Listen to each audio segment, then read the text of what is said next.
Pause for a moment, not to think, but to notice. Notice the texture of the moment you're in, the subtle thoughts threading through your awareness, the breath moving through your body.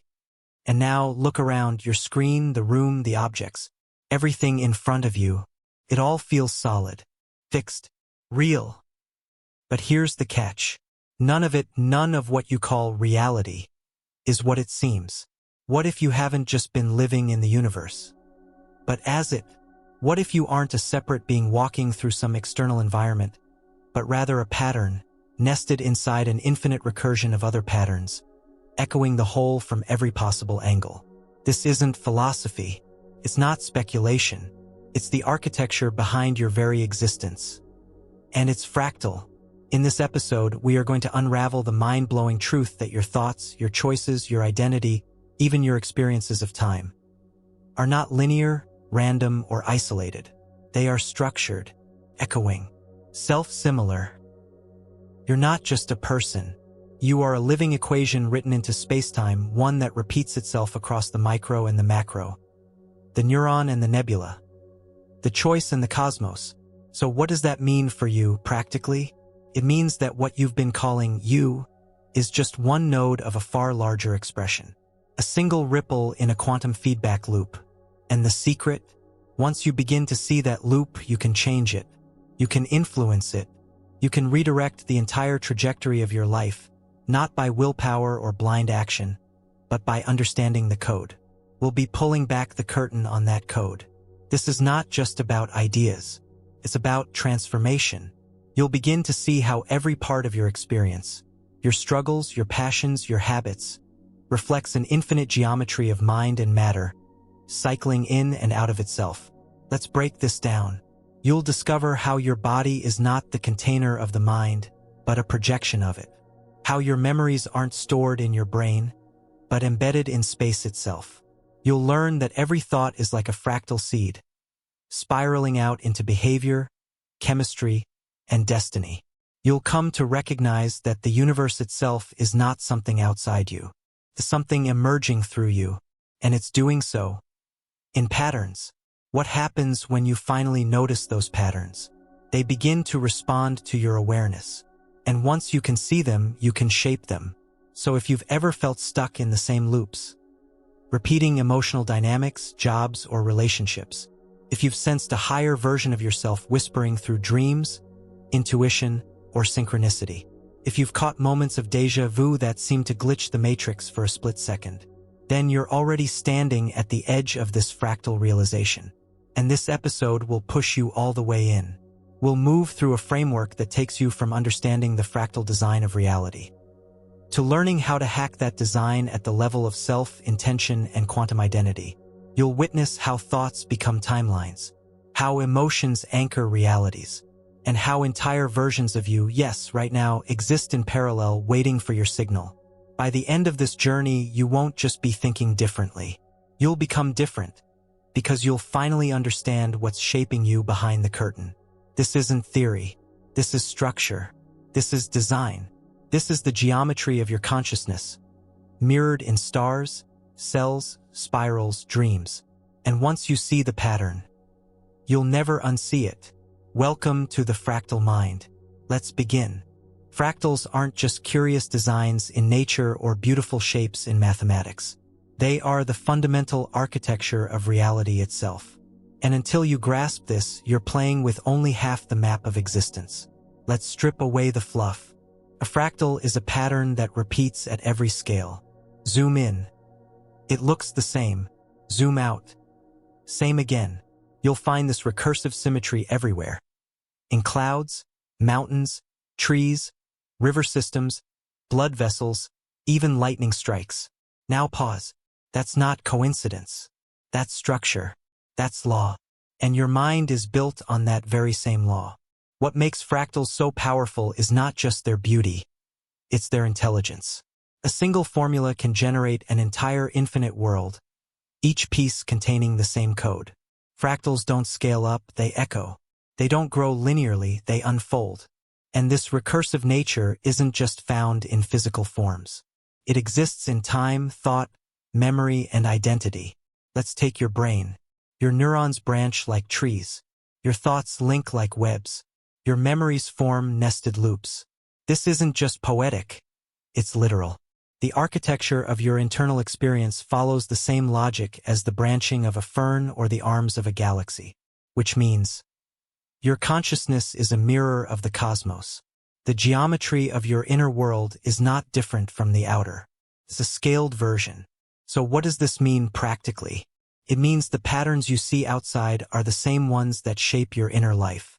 Your emotional habits, your decisions, your relationships, all of them are spiraling paths. Fractal forks, recursive echoes. The events in your life, they're not random. They are repetitions. Scaled variations of earlier choices, thoughts, or beliefs projected onto different people, places, and moments. Think about this. If a fractal repeats at all levels, then your daily routine is not just a set of habits. It's an energetic mandala that keeps recreating itself in time. Your triggers, they're emotional feedback loops. Your intuition, it's the fractal trying to correct its path. This is the blueprint you were never taught to see. You were told life is random, linear, disconnected. But that model is obsolete. And the universe has never worked that way. Why does this matter? Because once you can track the pattern, you can recode it. You no longer react from habit, you design from awareness. The moment you see the spiral, you can shift its direction. Not from control, but from resonance. So let's go deeper. Let's examine what it really means to say the universe is a fractal. Because if that's true, and it is, then you are not just inside a pattern. You are the pattern. You are the algorithm. You are the self-replicating signal of consciousness. Folding in on itself, waking up to itself. Again and again and again. This doesn't require belief. It requires vision. It requires precision. Your experiences are not just happening. They are being generated. And that generation follows code. Fractal code. Whether it's the way relationships echo your childhood, or how your fears repeat themselves through different masks, or how synchronicities seem to cluster around moments of clarity. It's all part of the same infinite geometry. So here's the shift. Stop thinking of your mind as something inside your skull. Start seeing it as a recursive interface of the cosmos, streaming through you, shaping what you see, and looping back into itself with every decision you make. Now breathe, let that settle, because the next realization takes it even further. Next, we will look at the cosmos itself, not as background, but as the stage, actor, and script, all running on the same self-repeating algorithm that runs your thoughts, your breath, and your timeline. The universe is a fractal, and you are its living pattern. Start with the stars. Billions of galaxies spiraling outward in colossal gyres. Gravity weaving matter into grand structures. Now zoom in. A neuron pulsing with electrical fire, mapping thought in intricate webs. The structure? Nearly identical. Different scale, same pattern. Not inspired by each other, but expressions of the same code. You see, the universe does not contain fractals. The universe is a fractal. From atomic lattices to human lungs, from snowflakes to social networks, this pattern of repetition is not decorative. It is structural. It is fundamental. And more than anything, it is intelligent. And here's the twist. You're not looking at the fractal. You are the fractal. This truth shifts everything. Your body, your beliefs, your behavior. They don't operate in isolation. They are extensions of a self-replicating code. Each person is a branch. Each thought is a fork. Each moment is a new spiral emerging from the center of a previously drawn line. You are not living in the universe like a figure on a stage. You are the universe looking at itself through a loop in its own geometry. And this realization flips the game. Let's go deeper. Fractals operate through self-similarity. That means any part contains the shape of the whole. So when we say you're the pattern, we're not speaking metaphorically. You, right now, are one instance of a universal design. The structure of your DNA? A spiral staircase, a double helix repeating across your cells. The spiral of the Milky Way? Same curvature, same geometry, different scale. And that spiral isn't just physical. Your thoughts coil in loops. Your emotional experiences repeat in cycles. Even your habits operate like recursive programs, looping until consciously interrupted. So, what happens when you bring awareness into the loop? The pattern responds. Not abstractly, tangibly. The fractal realigns. Your entire life is a reflection of the energetic frequency you project. And frequency is simply repetition. A fractal in motion. The way you think, feel, act, all of it is generating harmonics in the field. And the universe, being fractal, responds not to what you want, but to what you are repeating. Now let's bring it home. If you are the pattern, and the pattern is the universe, then your role is not passive. You are not a victim of fate, nor a product of random evolution. You are an iteration of cosmic intelligence, a fingerprint of the infinite. Every movement you make ripples outward in recursive waves. When a tree grows, its branches fork out from a trunk in angles that match the golden ratio. Your lungs split the same way, as do coral, rivers, lightning bolts. These are not random alignments. They are the visible signature of a deeper intelligence. An intelligence that doesn't just connect all things, but expresses through them. And yes, that includes your personality, your gifts, even your flaws. You are not a mistake in the system. You are a portal through which the system experiences itself. But here's where it gets revolutionary. Most people are unconscious of this pattern. They live their lives reacting to surface-level experience, blind to the recursive loops beneath. And so they get stuck in repeating emotional programs, stuck in similar relationships, stuck in familiar failures. They think they're cursed. But what they're witnessing is the fractal repeating, waiting to be noticed, waiting to be evolved. Once you recognize that your experiences are expressions of a deeper geometry, you stop fighting reality. You start sculpting it. You realize your choices carry geometrical weight, that emotions are frequency emitters, that your attention is the cursor rewriting the pattern in real time. And when you align your attention with intention, you shift the entire fractal trajectory of your life. Not with effort, with coherence. You begin to walk through reality like a tuning fork, not begging life to change, but vibrating at the frequency that matches your new reality. And reality responds, because it's fractal. It has no choice. The pattern obeys itself. So let's crystallize this. Your inner world is not influencing the outer world. It is the outer world in microform. You are not in the universe. You are a localized echo of the universal fractal, living, choosing, vibrating through space and time. And as you become conscious of the loop, you step into authorship. You stop reacting to the echo and start sculpting the source. Next, we will look into the most mysterious idea of all, that each part of you, every cell, every thought, might not just represent the whole, contains it. The world you see outside is not separate from the mind inside. But this goes far deeper than mental projection. It cuts into the fabric of how existence organizes itself. And to understand this, we must explore a principle that unlocks the key to your consciousness. Holography. A hologram is not like a photograph. A photo shows one angle. A hologram encodes the entire structure of an object, in every part of the field. Tear a photo in half, you get half the image. Tear a hologram in half, you still get the full image, just dimmer. Because each piece contains the blueprint for the whole. Now apply that to your mind. Apply it to your body. Apply it to consciousness itself.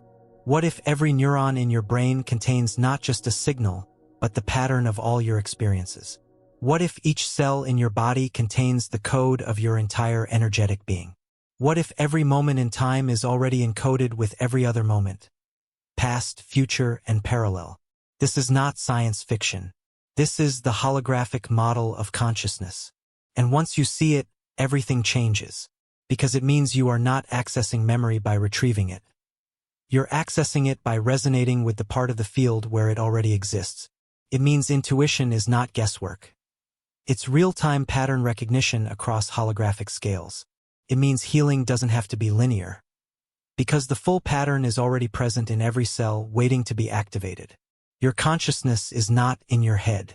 It is distributed across the fractal field. And the brain is just a tuning device, a radio, a focusing mechanism. That's why insights can come in dreams. That's why trauma can live in the body. That's why your heart knows the truth before your thoughts catch up. You're not limited to a central processor. You are a field of awareness, holographically encoded at every level of your being. Let's break it down further. The way you think is not isolated from your biology. Your emotions influence your posture. Your posture influences your beliefs. Your beliefs shape your perception of time. It's all interconnected, because it's all contained within the same energetic image. And this is where it gets truly liberating. If the whole exists in each part, then changing any part shifts the whole. Change your breathing rhythm, and your mental state shifts.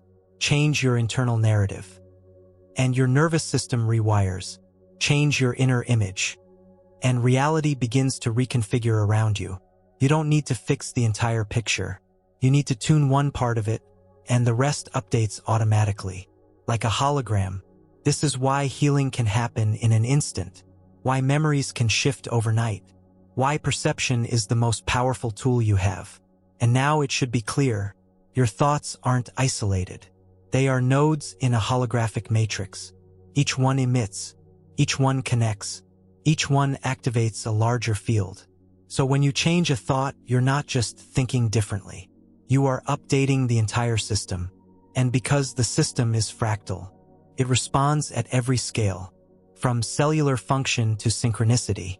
From emotional stability to energetic magnetism. From who calls you to what shows up on your timeline.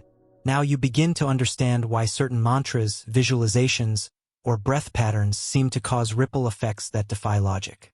They're not magic. They're geometry. They're frequency-aligned instructions to the holographic field.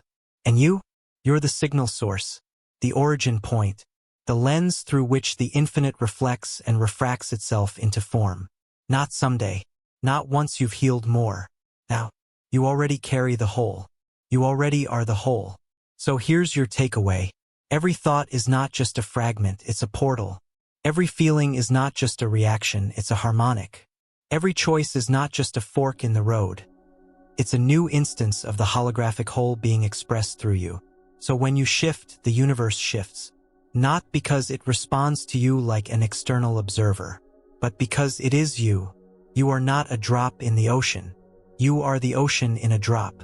And you carry the full signature of the universe, encoded in every spark of your being. Next, we will trace how your thoughts themselves spiral into form, and why each one becomes a living node in your life's unfolding pattern. Let's take a thought, a simple one. I am not ready. Now pause. Notice how quickly that phrase triggers sensations in your body. Maybe a slight tightening in your chest, a constriction in your throat, maybe a flicker of hesitation behind your eyes. And if you let that thought continue, it doesn't just sit idle. It begins to spiral. It links to a memory. Then it draws up an emotion. Then it echoes into a decision. And that decision unfolds into action or inaction. The pattern builds. The loop strengthens. This is not casual. This is not random. This is geometry. Every thought you think is a fractal node, spinning its own spiral, generating a unique vibration within the larger pattern of your consciousness. And like all fractals, it repeats. Over time, your thoughts carve grooves. You begin to think the same thing in slightly different forms. I'm not ready becomes, I'll try later. Then it becomes, this isn't the right time. Then it becomes, I missed my chance. These aren't new ideas. They are scale variants of the same fractal core. And because your thoughts echo into your biology, they trigger hormones, behaviors, and even outcomes. You think you're making different decisions, but you're actually just reinforcing the same spiral. This is how most people live, looping through thought forms without realizing they're being shaped by internal geometry. But the moment you begin to see that your thoughts are patterns, not truths, you gain leverage. Not force, not control. Leverage. Let's bring this into focus. Sacred geometry isn't just found in cathedrals, mandalas, or crystal lattices. It's the architecture behind thought itself. Thoughts don't happen in straight lines. They spin. They cycle. They radiate outward in recursive webs, interconnected, self-influencing, and deeply intelligent. And like any geometric structure, they carry frequency. They vibrate at a rate. They amplify when focused on. They collapse when no longer fed. Your mind is not a container of thoughts. It is a field of encoded geometry. And the primary tool you use to shape that field? Tension. Where attention goes, energy follows.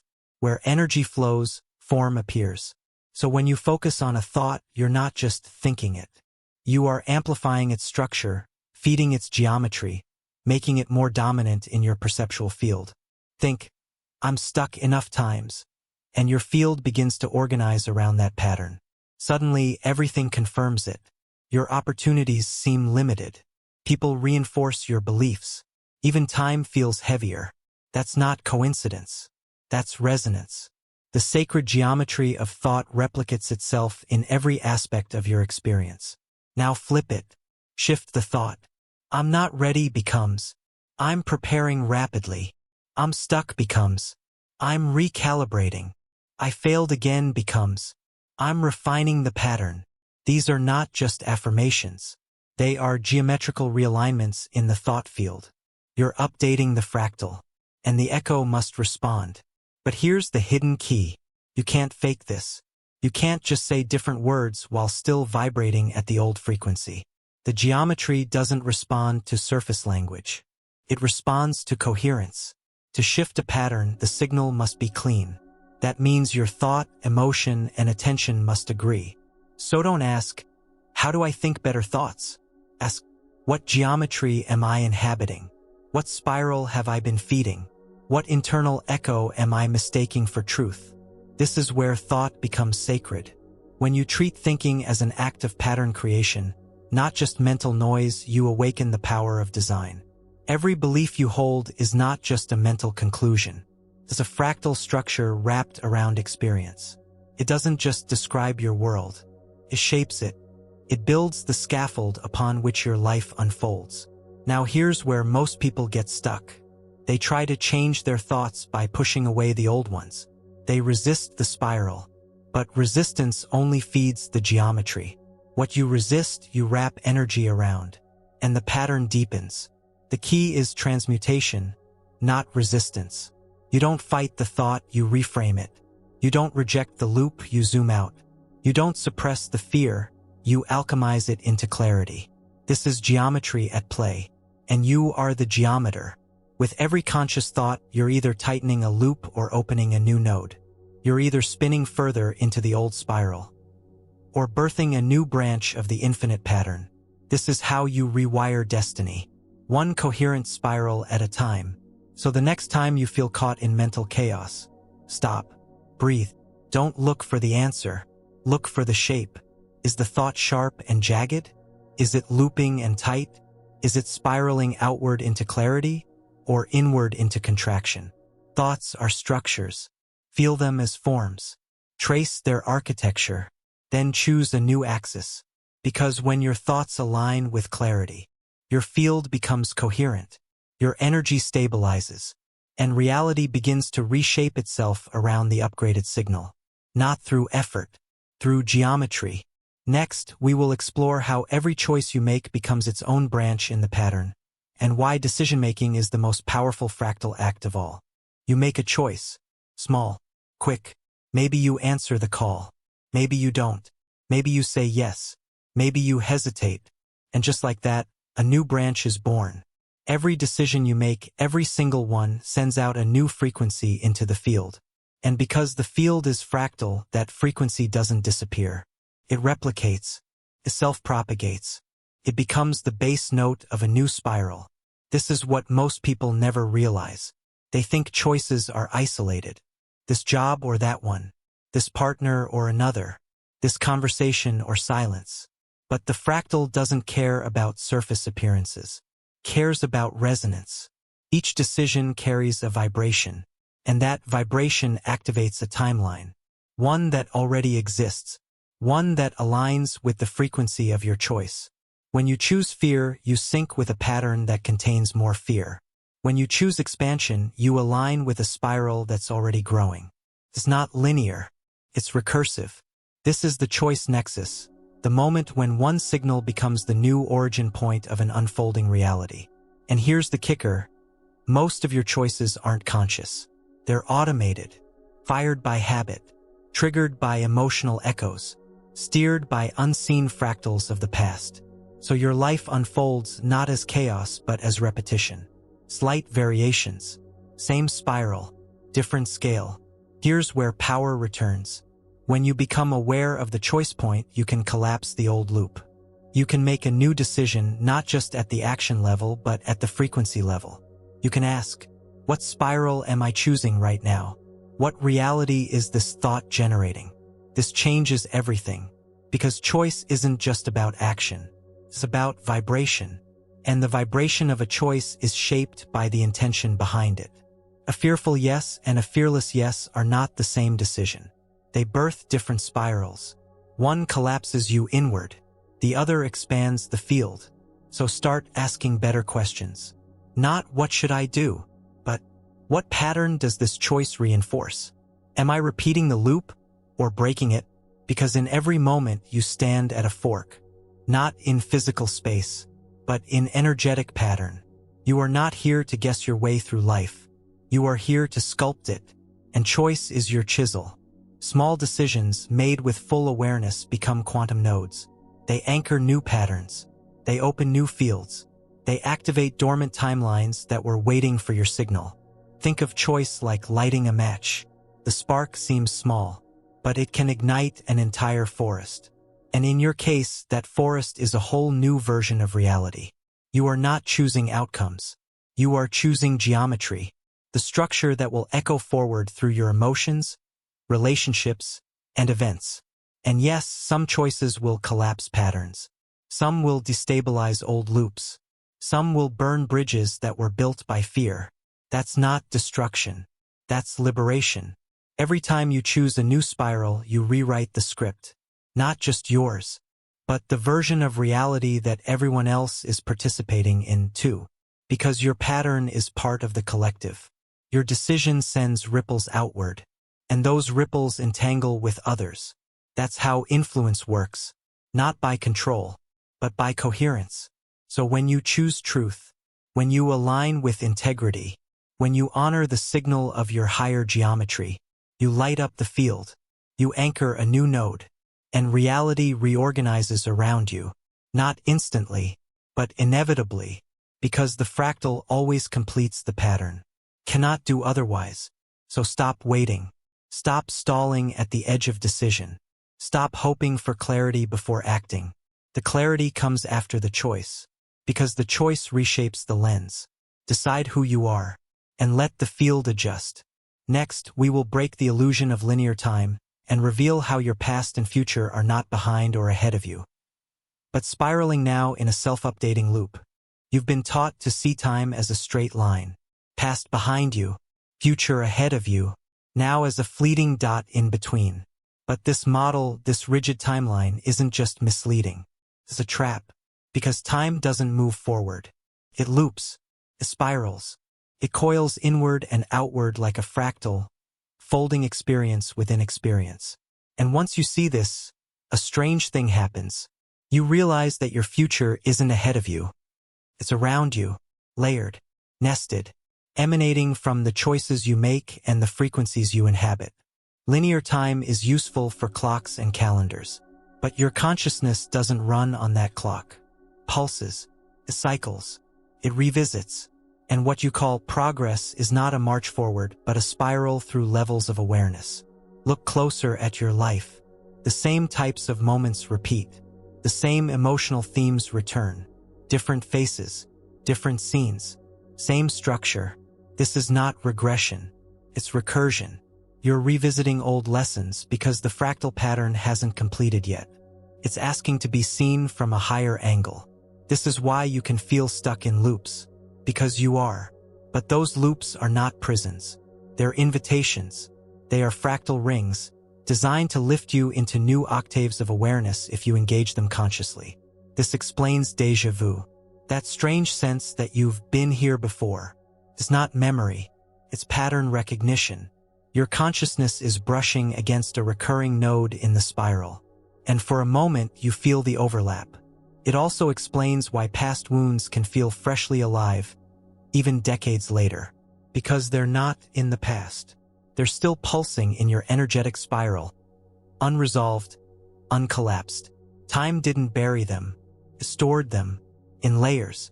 Here's the shift. You're not traveling through time. You're orbiting it. And your awareness spirals around key points again and again until the pattern resolves or evolves. So what happens when you look at time as a spiral? Everything. You begin to sense that your past is accessible now. That your future is not just potential, but already existing as a harmonic field you can tune into. Your regrets? They're echo signals. Your dreams? They're previews from a parallel spiral. Your intuition? It's your own awareness resonating across time layers, pulling insights into the now. This is not just theory. You felt it. When a decision brings up a memory you thought was buried. When a strange encounter feels like it's tied to something unexplainable. When you sense that something you've never done is still familiar. That's spiral time. You're not remembering. You're resonating. Now here's where the real shift happens. If time is a spiral, then the past can be rewritten. Not in your memory, but in the energetic field. Because when you reframe an old event, the frequency changes. And that new frequency updates your present pattern. The event didn't change, but its role in the spiral did. And that means you moved up a layer. This is what healing actually is. Not deleting the past, but rescripting its meaning within the spiral. A healed memory becomes a new node of wisdom. A trauma scene clearly becomes a higher octave. And yes, this means your future is not just something you arrive at. It's something you receive. You tune into the version of the spiral that matches your current frequency and walk into it. That's why some people seem to accelerate effortlessly. They're not lucky. They're aligned. They are resonating with a version of reality where the spiral opens instead of tightens. And when you align your choices with clarity and presence, you stop repeating the same collapsed loops. You start spiraling into expansion. So next time you feel caught in déjà vu. Next time you're triggered by a familiar experience. Stop. Pause. Don't react. Zoom out. Ask, where have I seen this before? What part of the spiral am I re-entering? And how can I make a new choice from a higher frequency? That's how the spiral unlocks. That's how you break the loop, not by brute force but by awareness. Not by time travel but by time tuning. Because in spiral time, everything is happening now, just in different vibrational layers. The past echoes forward. The future echoes back. And the present? That's where you choose the octave. Next, we will explore the infinite versions of you already existing across spirals, and how to consciously align with the self you were always meant to activate. You've learned by now that time isn't linear. It isn't a straight highway with a clear beginning, middle, and end. It's not a train track, and you're not a passenger moving forward. Time is layered. Time is recursive. Time is a spiral of interwoven possibility. And inside that spiral, something radical becomes clear. There is not just one you. There are infinite versions of you, each existing right now. Each living out a different variation of choices you could have made. Each resonating at a distinct frequency, diverging or overlapping depending on your awareness. These are not fantasy. They are not imagination. They are real quantum identities, encoded into the field like ripples on a still pond. You felt this. That sensation that a different life was waiting just one decision away. That haunting sense of what if tied to a conversation, a career, a love left unexplored. Those weren't regrets. They were energetic echoes from other selves, alternate expressions of the same core consciousness. And they are not distant. They are not somewhere else. They are here in parallel, humming quietly, waiting for resonance. This is the multiverse of self. Not science fiction, but the direct result of how fractals split. Each time you make a choice, the pattern branches. One version of you turns left, another turns right. One takes the risk, another stays safe. One forgives, another holds on. And all of those versions continue, fully, vividly, within the quantum field. You are not a singular identity moving through time. You are a node in a vast web of consciousness, experiencing one thread at a time. But those other threads don't vanish. They coexist. They evolve. And their choices impact yours in ways you can feel, especially when your frequency begins to rise. This is why, as you become more coherent, you start to feel strange shifts, sudden insights, jumps in perspective, a bizarre memory that feels real but doesn't match your current path. These are not hallucinations. They are alignment points. You are brushing against another you, a version of you that solved a problem already, a version that never took that job, a version that chose love over fear or fear over love. And when you reach vibrational coherence with them, you momentarily fuse fields. Information crosses timelines. Wisdom bleeds through. Emotion surges. And then clarity, because you just experienced a fragment of your own parallel intelligence. So how do you use this? How do you interact with the multiverse of self instead of just catching glimpses of it? First, you must let go of the idea that one version of you is the real one. There is no hierarchy, no ultimate true self. There is only the version you are stabilizing now, based on your attention, your choices, and your emotional frequency. You're not locked into this version. You are constantly selecting it. Every moment is a fork. Every thought is a switch. Every decision is a vote for one version of you over another. So when you feel stuck, you're not actually stuck. You're just reinforcing a low-coherence self through repetition. And you can shift instantly, not by wishing, by tuning. Think of it like this. Each version of you emits a signal, a unique harmonic signature. If you want to align with a different you, a wealthier you, a healthier you, a wiser you, you don't chase their life. You match their pattern. That means, feel what they would feel. Choose what they would choose. Think in the geometry of that version's clarity. Speak from that timeline's posture. You do this not to pretend, but to shift your signal into resonance. Because the quantum field doesn't deliver outcomes. It delivers matches. And when your match lines up with a more coherent version of you, you don't just get new results. You get access. New thoughts appear. New habits feel natural. New emotions stabilize. Not because you worked for them, because you've stepped into a stream that already contains them. This is why change doesn't have to be hard. It just has to be structurally aligned. And alignment comes from one thing: awareness plus embodiment. You must become aware that you're not locked in. Then embody the signal of the self you're shifting into. The moment you stop identifying with limitation, you begin identifying with possibility. And that shift changes timelines. Literally. Because your life is not just made of actions. It is shaped by the pattern behind the actions. When that pattern stabilizes at a new level, reality reconfigures. Not slowly. Immediately. Even if it takes time to become visible. Now, what happens to the other versions of you? The ones you didn't pick? The ones who stayed in pain? The ones who gave up? Are they lost? Abandoned? No. They remain in the field. Accessible. Waiting for you to acknowledge, witness, and, if needed, rescue. Yes, rescue.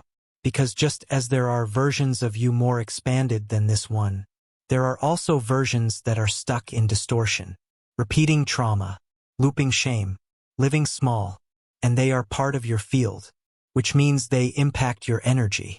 When you avoid them, they echo louder. When you resist them, they distort your signal. When you integrate them, you liberate energy you didn't even know was missing. This is the true shadow work. Not analyzing trauma forever, but pulling lost versions of yourself back into the whole.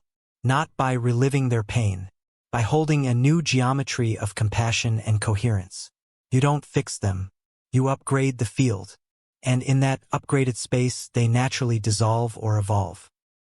Every parallel you is a teacher, a transmitter, an unfinished equation. And when you learn how to communicate across dimensions of self, you accelerate growth at rates that logic can't explain. This is why dreams intensify during transformation, why synchronicities flood your life, why certain names, faces, symbols show up again and again. Because they are threads connecting you to your alternate selves. And those threads pull tight as your consciousness expands. Not to confuse you, to remind you, you are not limited to one trajectory. You are a spiral. You are a waveform. You are a multidimensional architect collapsing timelines into clarity. And your most empowered path forward comes not from inventing a new you, but from selecting the version who already exists and bringing their geometry online here and now. So let's ground this. Right now, close your eyes and feel the you who already solved the problem you're facing. Feel the you who's already at peace, the one who's already embodied, the one who doesn't doubt, who doesn't loop, who doesn't fragment. Feel how they stand, how they breathe, how they move through the world. And now, match them, not with effort, with surrender, with choice, with structure. This isn't fantasy. This is quantum alignment through intentional embodiment. Every time you return to that posture, that frequency, that coherence, you're not pretending, you're becoming. And eventually you won't need to return. You'll remain, because that version won't be separate anymore. It will be you stabilized. You are not evolving linearly. You are selecting spirals. You are tuning your consciousness into the self that already knows. And in doing so, you collapse the distance between vision and reality, between past and future, between potential and presence. You don't walk a path. You become the field. You don't chase the future. You embody the version of you who already lives it. And that right there is the most radical act of quantum sovereignty. Next, we'll uncover how your repeating life themes, those strange recurring loops, aren't coincidences or curses. They're fractal echoes from your deeper self, trying to show you the next portal. You've lived this before, not exactly, but closely enough that you feel it. A relationship that turns into a mirror of the last. A conflict at work that somehow echoes your teenage years. A dream that keeps returning with different faces but the same message. These aren't random repetitions. They are fractal echoes. Self-similar patterns rippling through your life across time, space, and identity. And once you start paying attention, the illusion of randomness collapses. You begin to notice the elegant symmetry beneath your suffering. You begin to see the structure hiding in plain sight. Your life is not just a sequence of events. It's a self-refining algorithm. Each moment echoes something deeper. Each experience is shaped by energetic templates you've been carrying all along. And here's the key. Those templates are not designed to punish you. They're designed to awaken you. Let's start with the obvious. Why do you keep attracting the same type of person? Why do the same dynamics arise, different names, different faces, same loop? Why do you always seem to end up at the same kind of crossroads? Because the soul doesn't speak English. It speaks in patterns. Teaches through recurrence. It evolves through recursion. A soul lesson is not a one-time event. It's a pattern that returns with increasing precision until it's fully seen, integrated, and transmuted. You are not being tested. You are being shown. The universe is a mirror, but it's not just reflecting your thoughts. It's revealing your core fractal structure, the emotional geometry that governs your reality. This structure is formed early. Not just in childhood, but across lifetimes, timelines, dimensions. You inherit themes from your lineage. You absorb energetic templates from the collective field. You reinforce them through repeated belief and behavior. And then one day it clicks. You recognize the pattern. You feel the echo. And that's the moment everything can change. Because once seen, a fractal echo can no longer unconsciously repeat. It becomes a choice. Let's go deeper. Your recurring life themes aren't just echoes of past events. They are invitations to spiral higher. Every time the same challenge reappears, you are being offered a higher perspective. Not to avoid the issue, but to transcend the frequency that generated it. This is where emotional intelligence meets spiritual geometry. That recurring pattern of betrayal, it's not about the other person. It's an opportunity to evolve your boundaries, your voice, your self-trust. That pattern of scarcity is not a financial issue. It's a mirror of an inner belief about worth, receptivity, and safety. These echoes are your soul's breadcrumbs, and they repeat until fully metabolized. But here's where most people get trapped. They focus on the surface, on the characters and events, without decoding the deeper structure. They try to change jobs, leave relationships, move cities. But the echo follows them, because the pattern isn't out there. It's in the field, in the vibration, in the script you're unconsciously rehearsing. So how do you shift it? You start with awareness. Radical, honest, uncomfortable awareness. You look for the echo. You name the loop. You acknowledge your participation in it. Not with blame, with clarity. Then you change the geometry. That means new thought pathways, new emotional signatures, new energetic agreements with yourself. Not just once, repeatedly, until the new pattern becomes the new baseline. And when that happens, when the fractal evolves, something stunning unfolds. The external world shifts in harmony. New people show up. Old patterns dissolve. Synchronicities accelerate.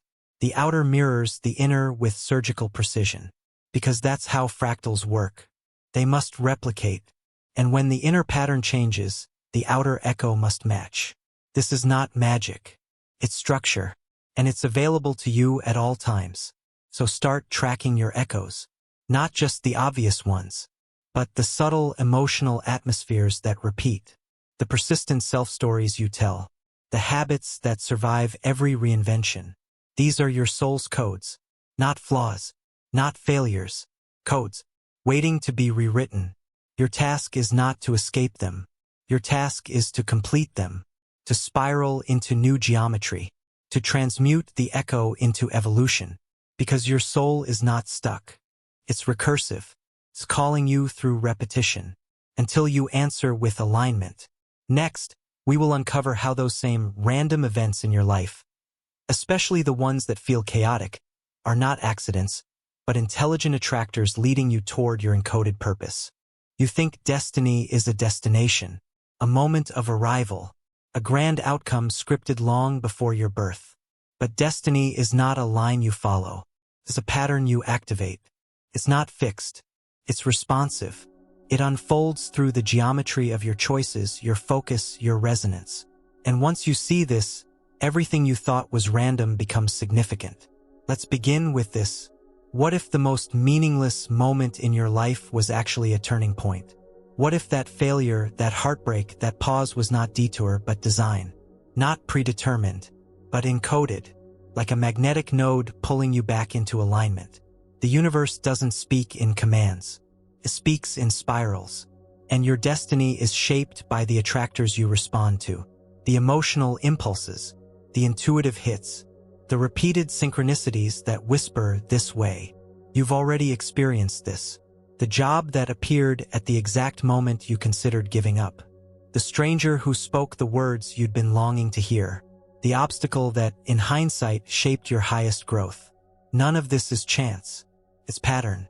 Every major moment in your life carries a deeper design, one that links to the core fractal of your soul. But to see it, you must stop looking at events as isolated. They are interconnected, self-similar, and when observed from above, they reveal a breathtaking symmetry. This is the geometry of purpose. It does not move in straight lines. It loops. It doubles back. It mirrors. It refines. And your job is not to figure it out. Your job is to recognize it. Start here. Track your moments of intense emotion. Not just joy or pain, but deep aliveness. Those moments are data points. They contain coordinates to your design. What themes keep showing up when you feel most you? What are the repeating questions your life keeps asking through people and events? What patterns emerge when you stop trying to force a plan and instead watch what reality keeps circling you toward? These are not trivial. They are guidance systems. Destiny is not a map. It's a magnet. It pulls. And it pulls through resonance. So what repels you may be just as important as what excites you. Both are shaping the spiral of becoming. The key is to stop searching for meaning and start seeing the structure. That heartbreak that cracked you open? Taught surrender. That failure that shook your identity? It revealed the illusion you were clinging to. That quiet nudge to leave, to speak, to leap. It wasn't random. It was a fractal attractor, an invitation into your higher geometry. But here's where clarity sharpens. Your destiny is not passive. It's not waiting for you. It's waiting on you, waiting for your frequency to match the pattern. So if you feel off track, lost, behind, it's not because destiny has abandoned you. It's because the pattern has paused, waiting for you to realign. And that realignment starts internally. You shift the signal. The outer pattern responds. Doors open. Connections form. Pathways appear where none existed before. Because that's what destiny does. It doesn't shout. It harmonizes. And when you're in harmony with your fractal design, everything accelerates. Not chaotically, effortlessly, but don't confuse ease with comfort. Sometimes the pull of purpose will ask you to destroy what no longer fits, to walk away from stable structures, to leap into the unknown, not as risk but as recalibration. This is sacred geometry in motion. The collapse is part of the construction. The confusion is part of the alignment. So stop asking, "What's my purpose?" Start asking, "What pattern am I embodying? What timeline is this thought feeding? What version of me is making this decision?" The answers will be clear, not in words but in symmetry, in coherence, in flow. Because when you're aligned with your destiny pattern, you won't need to chase anything. You'll be magnetized to what matches your truth, and the path will form beneath your feet as you walk it. Next, we will explore the moment when awareness meets sovereignty, when you stop just recognizing the pattern and start consciously rewriting it from the inside out. There's a moment, subtle, quiet, often overlooked, when everything can change. A second of awareness between stimulus and response. A space between the echo and your reply. It's not dramatic. It's not loud. But it's the most powerful moment in existence. This is the Choice Nexus. It's the access point where you can write a new pattern or reinforce the old one. And it happens every single time you make a decision, whether you notice it or not. Every word you speak, every thought you allow, every response you give to life, they are all fractal microforks. Each one is a brushstroke on the canvas of your timeline. Each one either loops the script again or begins to draft a new page. You've already learned how fractals structure your thoughts, choices, and destiny. But now we enter a new octave. Now we ask, can you become the author of the pattern instead of just playing your role within it? The answer is yes, but it's not automatic. You don't become the author by thinking harder. You do it by being aware, precisely at the point where the pattern wants to repeat. That's the nexus. Let's make it real. Something triggers you. Your nervous system lights up. Your mind reaches for a familiar story. Your body starts to close. You're about to react. Again, same loop, same spiral, same timeline, but then you pause. And in that pause, the pattern hesitates. You're no longer following the fractal script by default. You're observing it. And that tiny act of observation creates a rupture, a stillness, a silence. Inside that silence, you now hold the pen. You can write a different sentence. You can feel a new emotion. You can make a micro move in a new direction. That small divergence becomes a whole new spiral. Because the universe is not waiting for grand gestures. It's responding to subtle shifts in frequency. And a tiny change made at the core of the pattern ripples outward, reframing the entire narrative. This is how reality bends. Not through force, but through precision. The Choice Nexus is your entry point to fractal sovereignty. It's the instant when you stop being a character and become the composer. But to claim it, you must be honest. Radically honest about how you've been living as an echo, repeating inherited scripts, reacting from unconscious emotion, letting old geometries drive new moments. That's not wrong. It's human. But now you know. Now you can shift. And the key is to start small. Not with declarations. With decisions. Tiny ones. Instead of reacting with defense, you respond with presence. Instead of numbing, you breathe. Instead of replaying the same thought loop, you insert a new one. You don't need to believe the new thought. You just need to install it. The belief follows repetition. The pattern adjusts with consistency. Each time you choose differently, even in small ways, you're recoding the fractal. It might not look dramatic, but the math doesn't lie. The spiral will expand in a new direction. And over time, what once seemed immovable will dissolve. Because you stopped reinforcing it. Because you saw the choice. Because you made a new one. This is what spiritual maturity looks like. Not control. Not certainty. Just presence at the point of power. That point is always now. The future doesn't exist yet. The past isn't here. But the pattern is alive in this moment. And when you tune into it consciously, you can shape it. You don't need to map the whole story. You just need to write this sentence well. This moment clean. This loop interrupted. Over time, this becomes your default. Awareness replaces reactivity. Intention replaces autopilot. Grace replaces friction.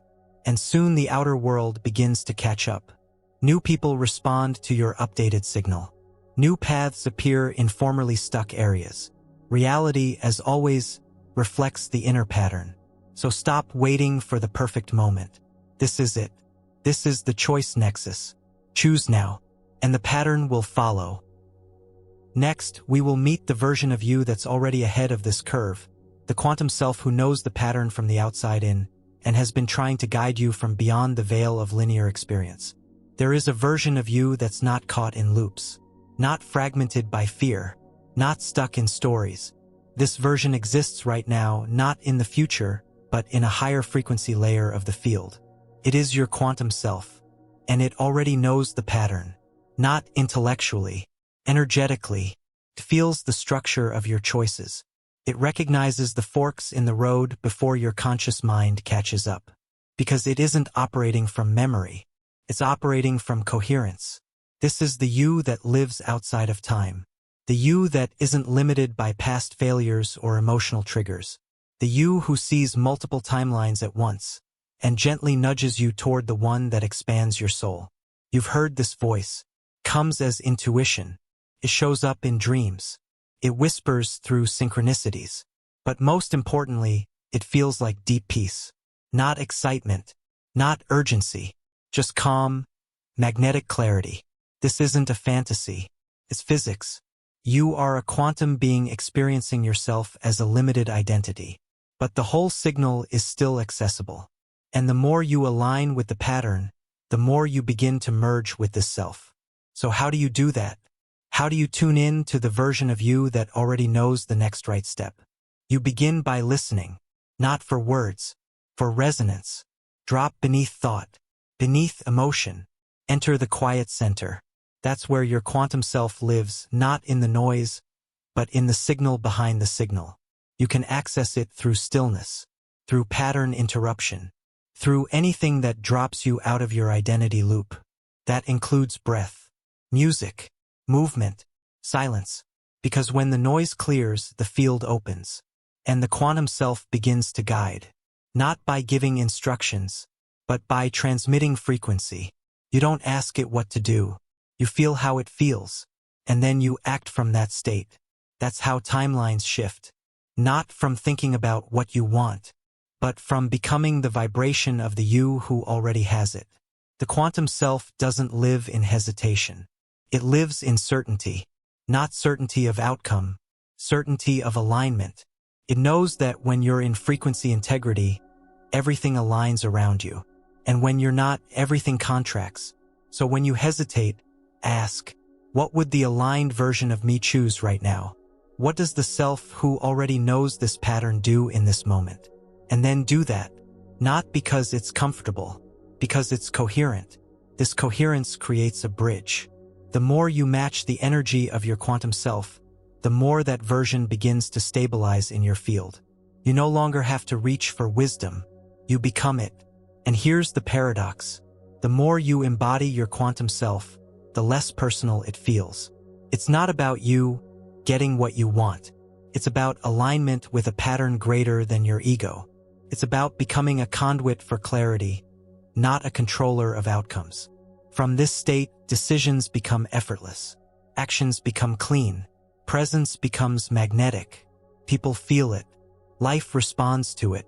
Reality reorganizes around it. Because the quantum self is not a fantasy of the future. It's the most real version of you, already encoded in the field, waiting for you to match its frequency. And every time you do, the pattern updates. The loops dissolve. The timeline strengthens. You don't manifest the life you want. You align with the version of you who's already living it. And then reality has no choice but to reflect that back. Not as reward, as resonance. So the next time you feel lost, unsure, or stuck, pause. Ask yourself, which version of me is making this choice? Am I looping? Or aligning? Am I echoing? Or updating? Let the quantum self respond. It already knows. You just have to listen from where it lives. And act from that knowing. Next, we will explore why you keep looping back into the same identity roles, even after deep growth, and how to finally break out of those invisible containers with precision and power. You grow. You evolve. You read, reflect, release. And yet, somehow, you find yourself acting from the same identity you thought you left behind. The settings change. The circumstances shift. But the core role remains. The pleaser. The rebel. The overgiver. The controller. The invisible one. These aren't personality quirks. They're identity loops. Fractal roles that have been replaying so long you mistake them for you. But they're not you. They're costumes. Self-reinforcing behaviors tied to old energetic templates. They feel familiar not because they're true, but because they're rehearsed. You've been rehearsing your role so long, it's become subconscious muscle memory. A script you perform in different relationships, different jobs, different seasons, without realizing you're still acting from the same line. This is the identity trap. A looping self-image that filters reality, constrains action, and limits potential. And if you don't see it, you can't change it. You'll keep becoming better versions of the same outdated archetype. So how do you break the loop? You begin by exposing the role. Ask yourself, what identity do I perform most often when I feel unsafe, unseen, or uncertain? When I'm triggered, what version of me takes over? What beliefs keep that version in power? You'll find a pattern. You always do, because identity is structured. It's not random. Your loop is a fractal echo of your earliest programming. A pattern you adopted to survive, belong, or receive love. And over time, it became a full-body frequency. You don't just think this identity. You become it. Your nervous system adapts to its rhythm. Your posture adjusts to its shape. Your voice mirrors its tone. And because it becomes your energetic baseline, you unconsciously attract people and situations that reinforce it. That need the overgiver. That pushback on the rebel. That reward the achiever. That ignore the invisible one. It feels real because it gets real responses. But it's still a role. And the moment you see it, you can step out. Not by fighting it. By witnessing it. With neutrality. With compassion. With precision. Observe how it operates. How it enters the room before you do. How it hijacks your choices. How it keeps you small even when it's seeking power. Then ask, what am I trying to get by performing this identity? And what am I afraid would happen if I dropped the act? The answers are always the same. You're trying to get love, safety, belonging, and you fear rejection, chaos, abandonment. But here's the shift. The role doesn't actually protect you from those things. It recreates them. The overgiver gets used. The achiever feels unseen. The rebel stays misunderstood. The peacemaker absorbs everyone else's chaos. You're not escaping pain. You're looping through it in a familiar shape. So to break free, you don't just drop the identity. You upgrade the energetic agreement underneath it. You say, I no longer believe I have to earn love. I no longer believe conflict means danger. I no longer believe visibility invites punishment. And then you choose new behaviors that violate the loop. The pleaser says no. The rebel softens. The overgiver receives. The silent one speaks. These actions destabilize the old identity. They feel terrifying because the nervous system sees them as unsafe. But they are the fractal breaks that initiate a new spiral. And with each new behavior, the old role weakens. The loop glitches. The pattern unwinds. This isn't a one-time thing. It's a practice. A devotion to the truth of who you are beneath the role.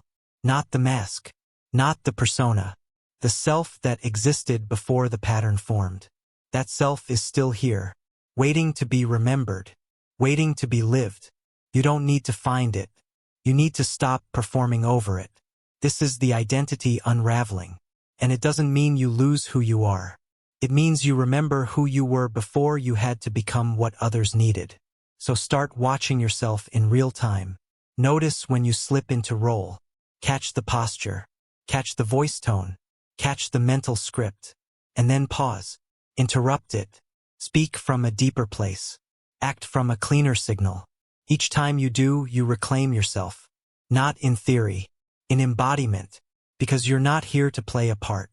You're here to rewrite the fractal script as your true self.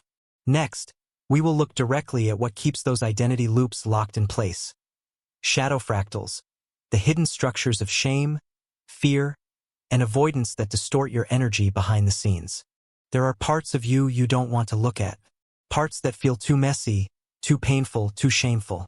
So you suppress them, avoid them, justify or spiritualize them. But they don't go away. They shape your energy. They direct your choices. They code your relationships. These are your shadow fractals, the unconscious patterns running silently in the background of your life. And they don't need your permission. They just need your ignorance. Every suppressed emotion, denied truth, avoided memory, becomes an energetic node in the fractal, a distortion that replicates itself, quietly, accurately, repeatedly. That unexplored grief colors how you attach. That buried rage, it leaks through control or chaos. That repressed desire creates dissonance between your words and your frequency. You can't fake alignment. The fractal doesn't listen to affirmations. It listens to coherence. And shadow is incoherence. It's the part of your signal that's out of tune. The part of the pattern that generates painful echoes. Until it's brought into the light. So how do you bring it forward? You start with your projections. Whatever triggers you most in others. That's your map. That's your mirror. That's the signal pointing you inward. Judging someone for being needy? You've disowned your own needs. Triggered by arrogance? You've denied your right to confidence. Annoyed by passivity? You've buried your own permission to rest. Every trigger is a treasure. Not because it feels good, but because it reveals what you've hidden from yourself. The shadow fractal lives in that hiding, and it builds loops that reinforce itself.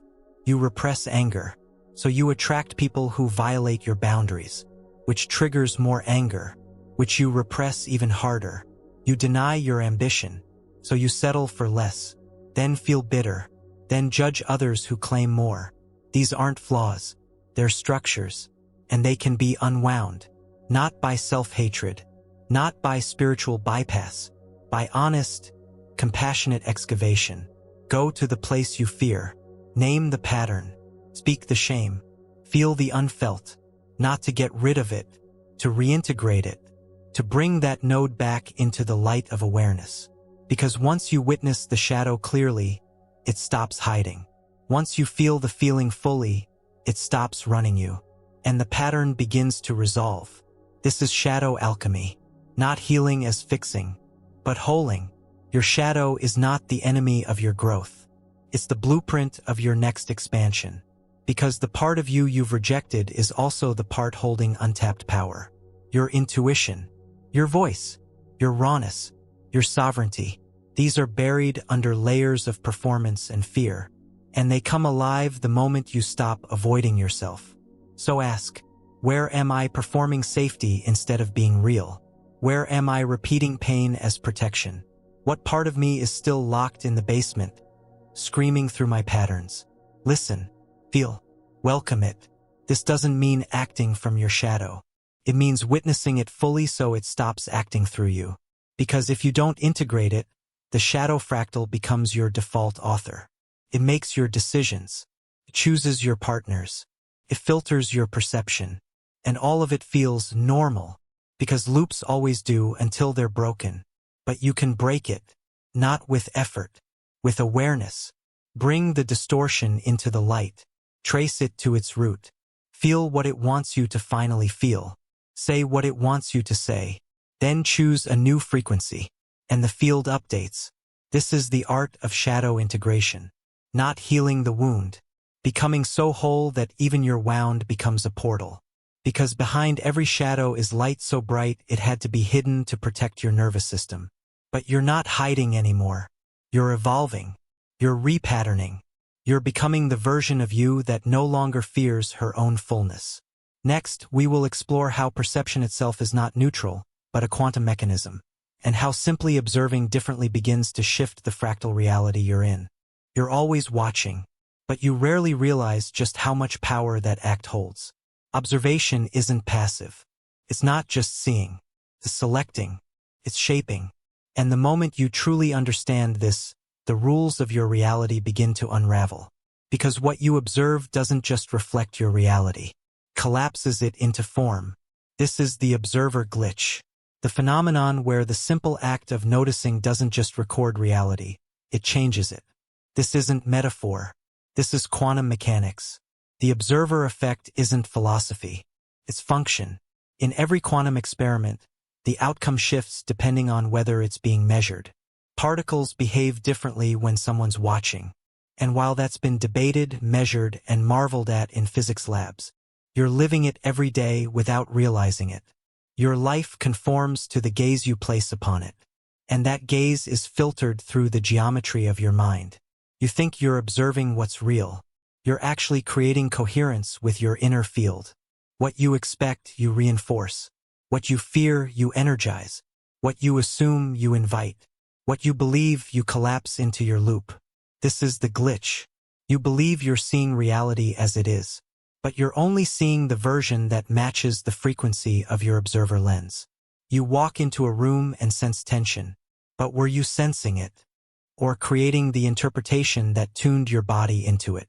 You say, I always get rejected, and so your gaze sharpens only for moments that confirm that narrative. Everything else becomes background noise. You are not just a camera. You are a filter, and your filter bends the fractal. Now pause. This doesn't mean you're to blame for everything. That's a distortion. It means you are more involved in the formation of your experience than you were ever taught. Because your observer field doesn't just track reality, curates it. And when you begin to observe differently, even subtly, the entire matrix begins to adjust. Let's get precise. You wake up feeling off. You tell yourself, something's wrong. And now, without realizing it, your observer field is scanning for data that supports that narrative. And it finds it. Of course it does. But imagine if you paused right there, and instead asked, what am I watching for right now? What pattern is my gaze reinforcing? Can I soften this lens by 1 degree? You're not forcing positivity. You're disrupting the spiral. You're neutralizing the magnetic pull of old observation habits. This is a power move, because when you shift your observer field even slightly, your nervous system recalibrates. Your energetic output realigns, and the feedback loop begins to reflect something new. Not instantly, but undeniably. This is why mindfulness isn't just calming. It's quantum. It doesn't just soothe your thoughts. It deactivates reality tracks that are fed by unconscious attention. Attention is energy, and energy creates patterns, which means the most powerful thing you can do isn't change the outside world. It's observe from a new place inside. Not to control, to choose, to watch differently. When you bring non-judgmental awareness to an old behavior, it begins to dissolve. When you gently notice a familiar reaction without feeding it, it loses charge. When you can witness a trigger as geometry, not identity, it becomes pliable. You are watching the code, and the code bends to your awareness. This is what the mystics meant by presence. Not stillness for the sake of peace, but clarity as a tool for sovereignty. The observer is not passive. It is the architect of your spiral. But here's the glitch. Most people aren't observing. They're reacting. They're looping. They're projecting. They're replaying mental habits disguised as awareness. Real observation is clean. It's neutral. It doesn't cling. It notices without feeding. And in that noticing, the fractal shifts. So start training this now. Don't just ask what's happening. Ask, what is my gaze doing to this moment? Am I amplifying distortion or witnessing truth? You can't lie to the field, but you can recalibrate your lens. And that lens becomes your liberator. Because when you can observe the spiral without collapsing into it, you start to live above the loop. From there, new choices appear. Old reactions lose grip. Timelines update, not by force, by frequency. The fractal responds not to effort, but to the quality of your witness. Next, we will explore what happens when you maintain that awareness long enough to see the whole pattern, and how this high-resolution view unlocks the power to recode your life with precision, grace, and total clarity.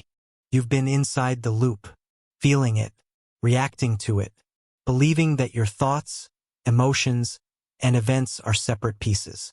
But once you begin to observe the spiral, truly see it, you unlock something rare. A level of awareness that's not personal. It's architectural. This is fractal awareness.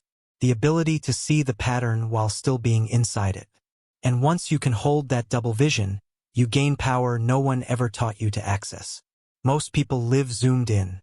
They see only the moment, only the fight, only the trigger, only the symptom, and so they react to life as if it's random, disconnected, unfair. But zoom out, and you see it. The fight repeats a familiar theme. The trigger echoes an old wound. The symptom is a branch of a deeper belief. You start to trace the geometry. You begin to watch your life like a dynamic mandala, complex, elegant, self-referencing. And suddenly, nothing is random anymore. It's all structured. It's all responding to your field.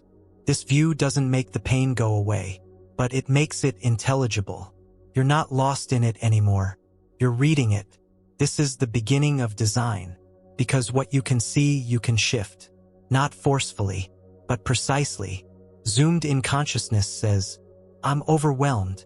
Everything is falling apart.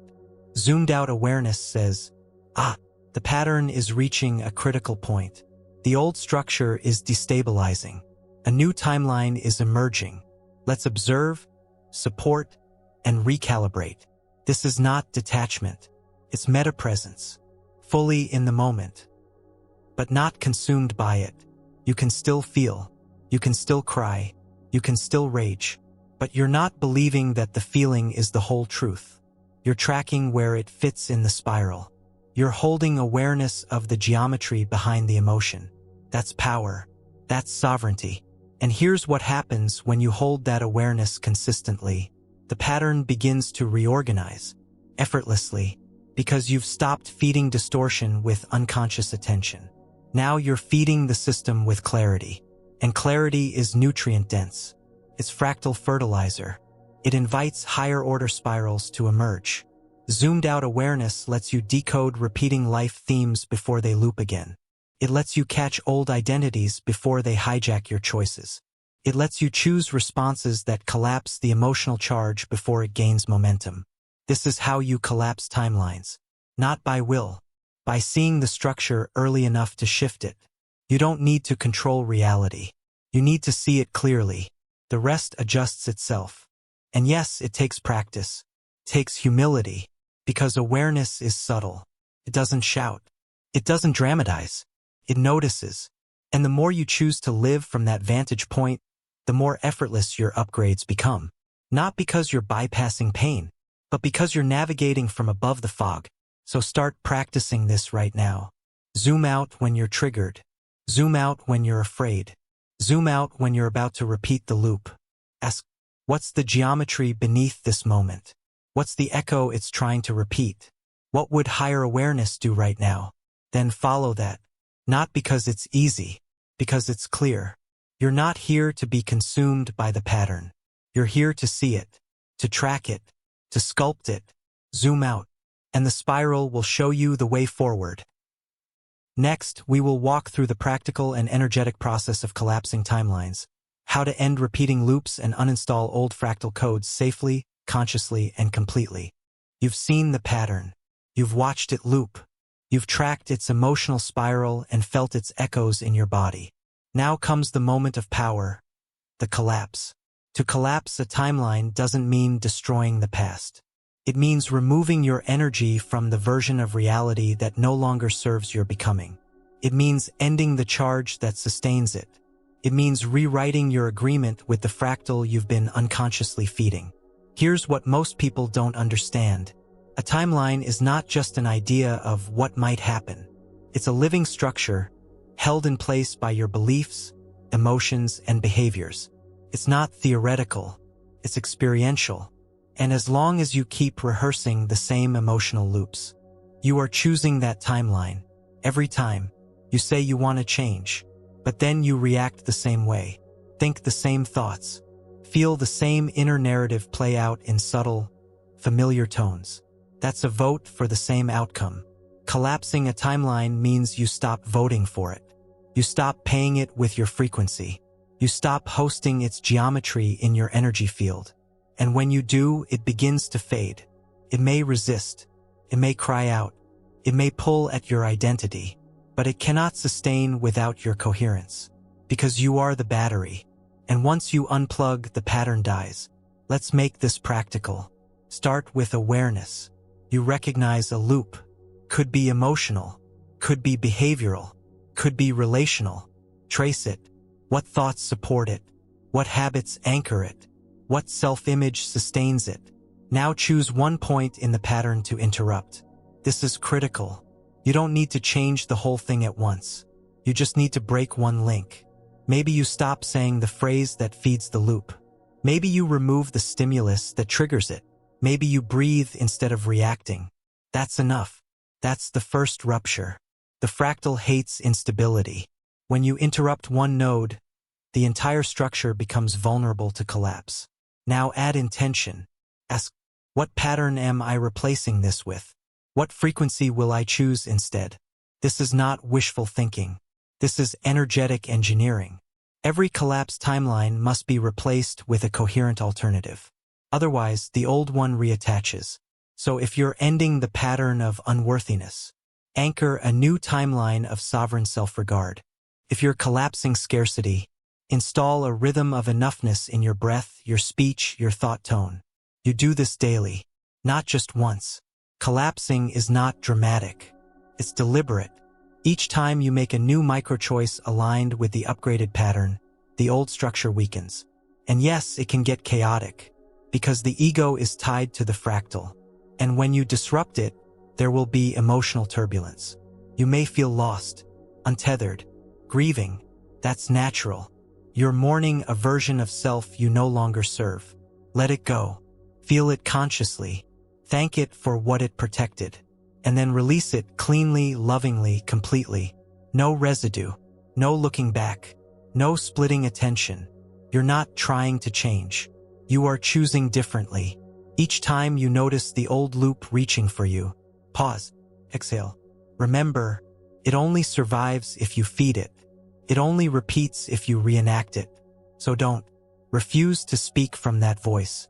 Refuse to act from that fear. Refuse to assume that identity. And the timeline will dissolve. Maybe not instantly, but inevitably, because the fractal always completes the path of least resistance. And once you choose a new resonance consistently, the old one cannot maintain coherence. You're no longer the same version of you that installed it. So it no longer fits, and it fades. This is not magic. It's mechanics. It's geometry responding to choice. So ask yourself now, what timeline am I done hosting? What loop has outlived its purpose? What emotional charge am I ready to neutralize? Write it down. Speak it out. Create a ceremony if you need to, but make it known. That pattern is over, and your energy is no longer available to sustain it. Then act accordingly. Live as if the old version is already gone. Because it is if you let it be. And every breath you take from this clarity carves a path to your next level.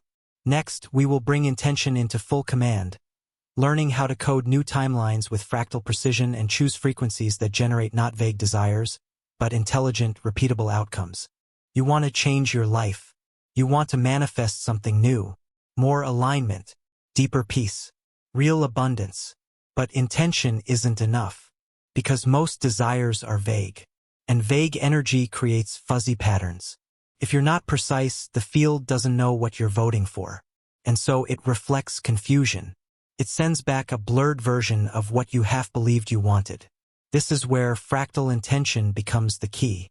A fractal is a pattern that self-replicates across scales.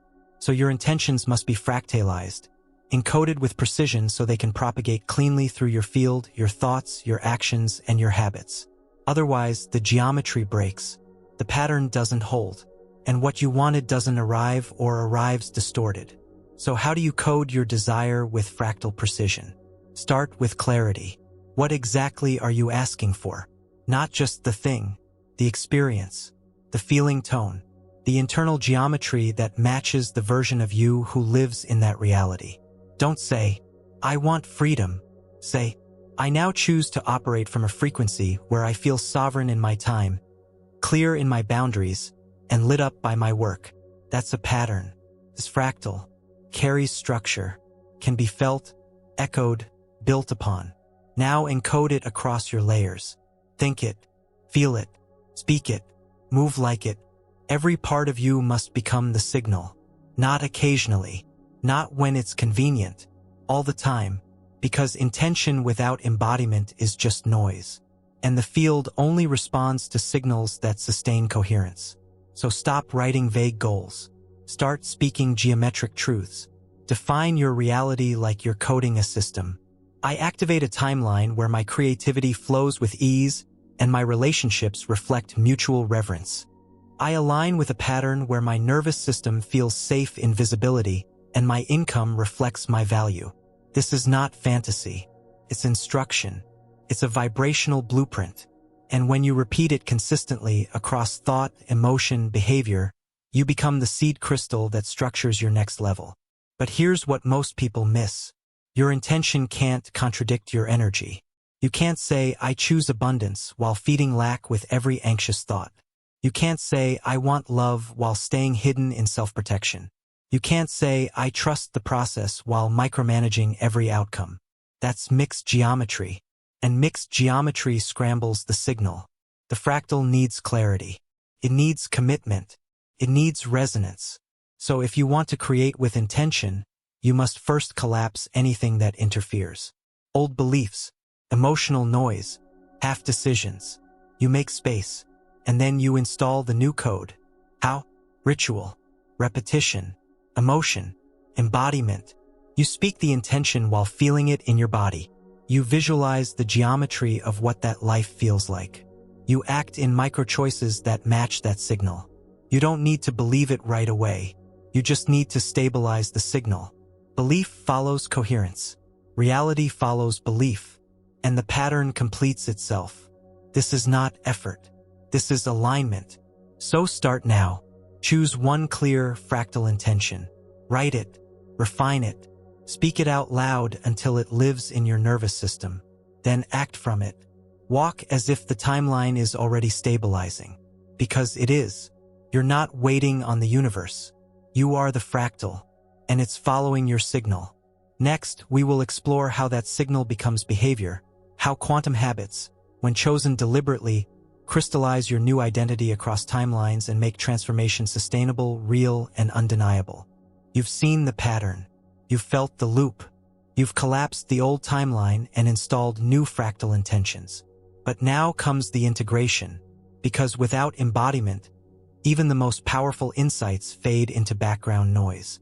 And that embodiment begins with the smallest unit of self-reinvention, habit. You've been taught that habits are behaviors, repetition, discipline, willpower, but that model is outdated. It ignores frequency. It ignores identity, because every habit you perform, consciously or not, is a vote for a specific version of you. Each action, no matter how tiny, emits a signal, and that signal reinforces a pattern. So when you brush your teeth while scrolling through stress, that's not hygiene. It's nervous system training. When you check your phone first thing upon waking, you're not getting information. You're declaring who's in charge of your attention. Every choice, every gesture, every response. It's all part of a recursive feedback system that builds identity one loop at a time. This is the quantum layer of habit. It's not about what you do. It's about what signal the action stabilizes in your field. You could meditate every morning, but if your energy during that time is frantic, performative, or numb, the habit will not shift the fractal.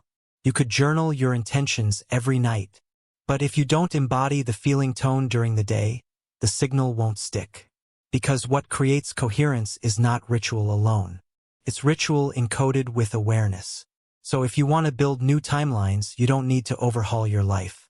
You need to identify micro-movements that match the frequency of your chosen reality. Then repeat them until the field adapts. Let's make this tangible. Say your new timeline is grounded in sovereignty. Then your habits must reflect sovereignty. You begin the day with self-check-in, not outside input. You set boundaries in your calendar. You eat in a way that affirms worth. Each act emits a signal. I own my time. I honor my body.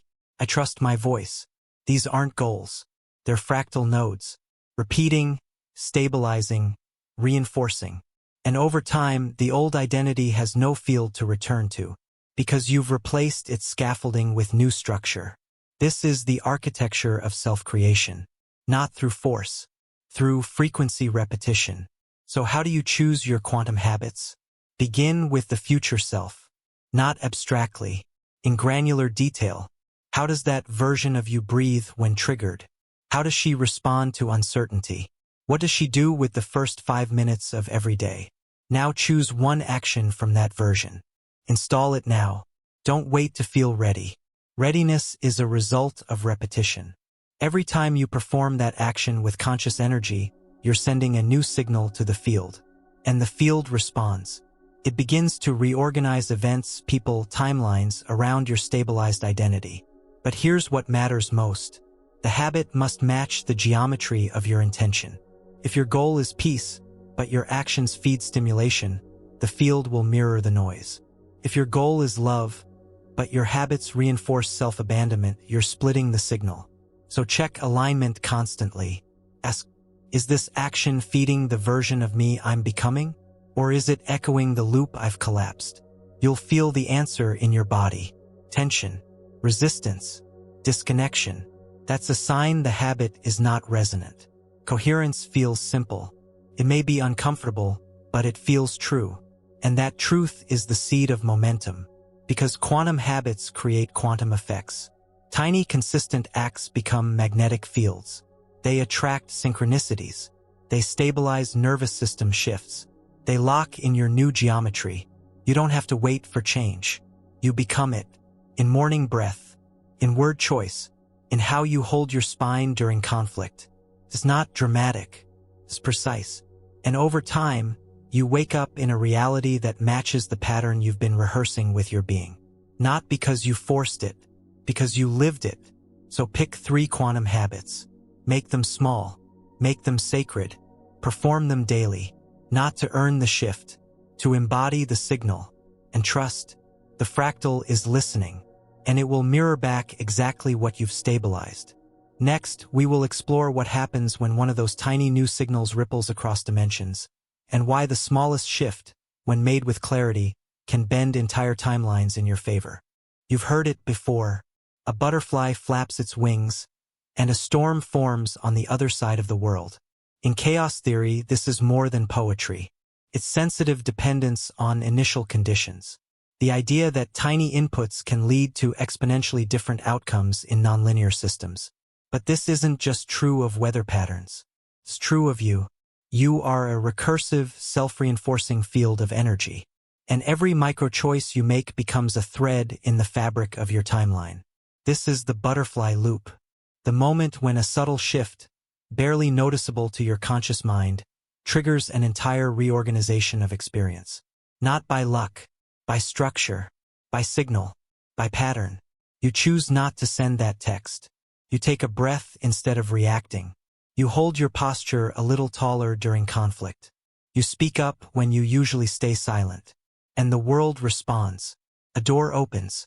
An old loop fails to repeat. Someone shows up with exactly the information you didn't know you needed. This isn't chance. It's signal intelligence. Because your reality is always mirroring your most stabilized vibration. And when you shift that vibration, even subtly, the entire fractal must reconfigure. But the shift must be intentional. Not dramatic. Not performative. Just real. That's where the power lives. One new belief repeated with feeling. One act of self-honoring that replaces a pattern of abandonment. One boundary set without apology. One tear finally allowed after years of shutdown. These are the fractal turning points. They don't shout. They don't arrive with fanfare. But they change everything. Because they alter your default trajectory. And every new choice you make from that new base becomes a new signal generator. This is how timelines split. Not with explosions. With whispers. With breath. With a pause. You were never far from your breakthrough. You were just one clean signal away. And that signal doesn't need to be perfect. It needs to be consistent.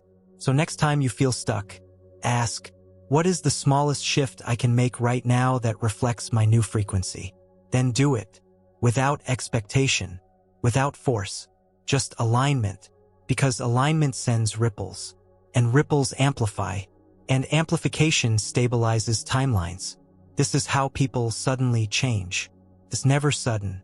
The spiral. It's compound. It's layered. And when the layers reach coherence, the outer world morphs like water meeting a new shape. This is also why trying harder doesn't work. Effort that contradicts frequency creates incoherence. But a tiny choice made in clear vibration, that bends reality. So don't underestimate your micro-decisions. They are your power tools. They are quantum levers disguised as mundane moments. Because the butterfly never knows what storm it will trigger. But it flaps anyway. And so should you. Choose the breath. Say the word. Pause the reaction. Write the line. Take the walk. Trust the nudge. Do the small thing with clean energy. And the field will magnify it in ways you can't predict. Because the fractal doesn't operate in straight lines. It loops. It folds. It amplifies. And you are already the butterfly.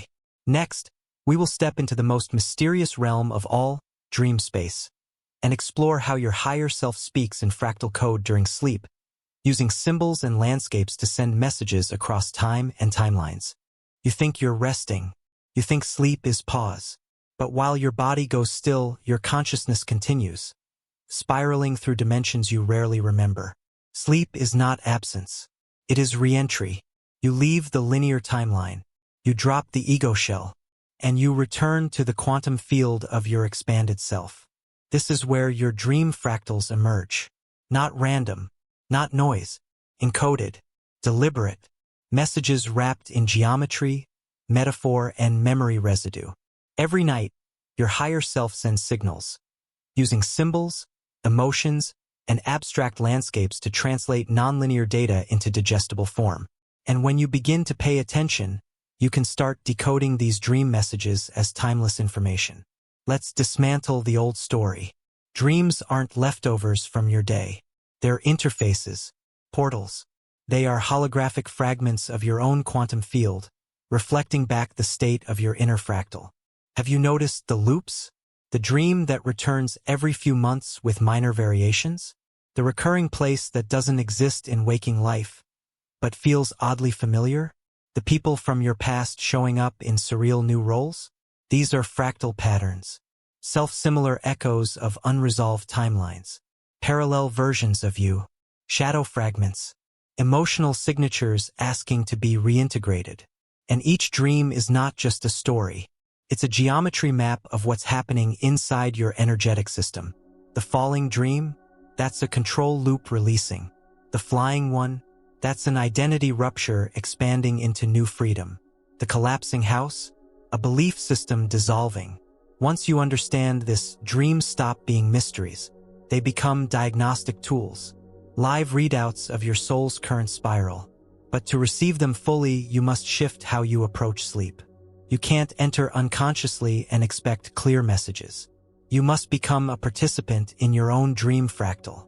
Start with intention. Before sleep, speak to your quantum self. Not formally, just clearly. I'm ready to see what's next.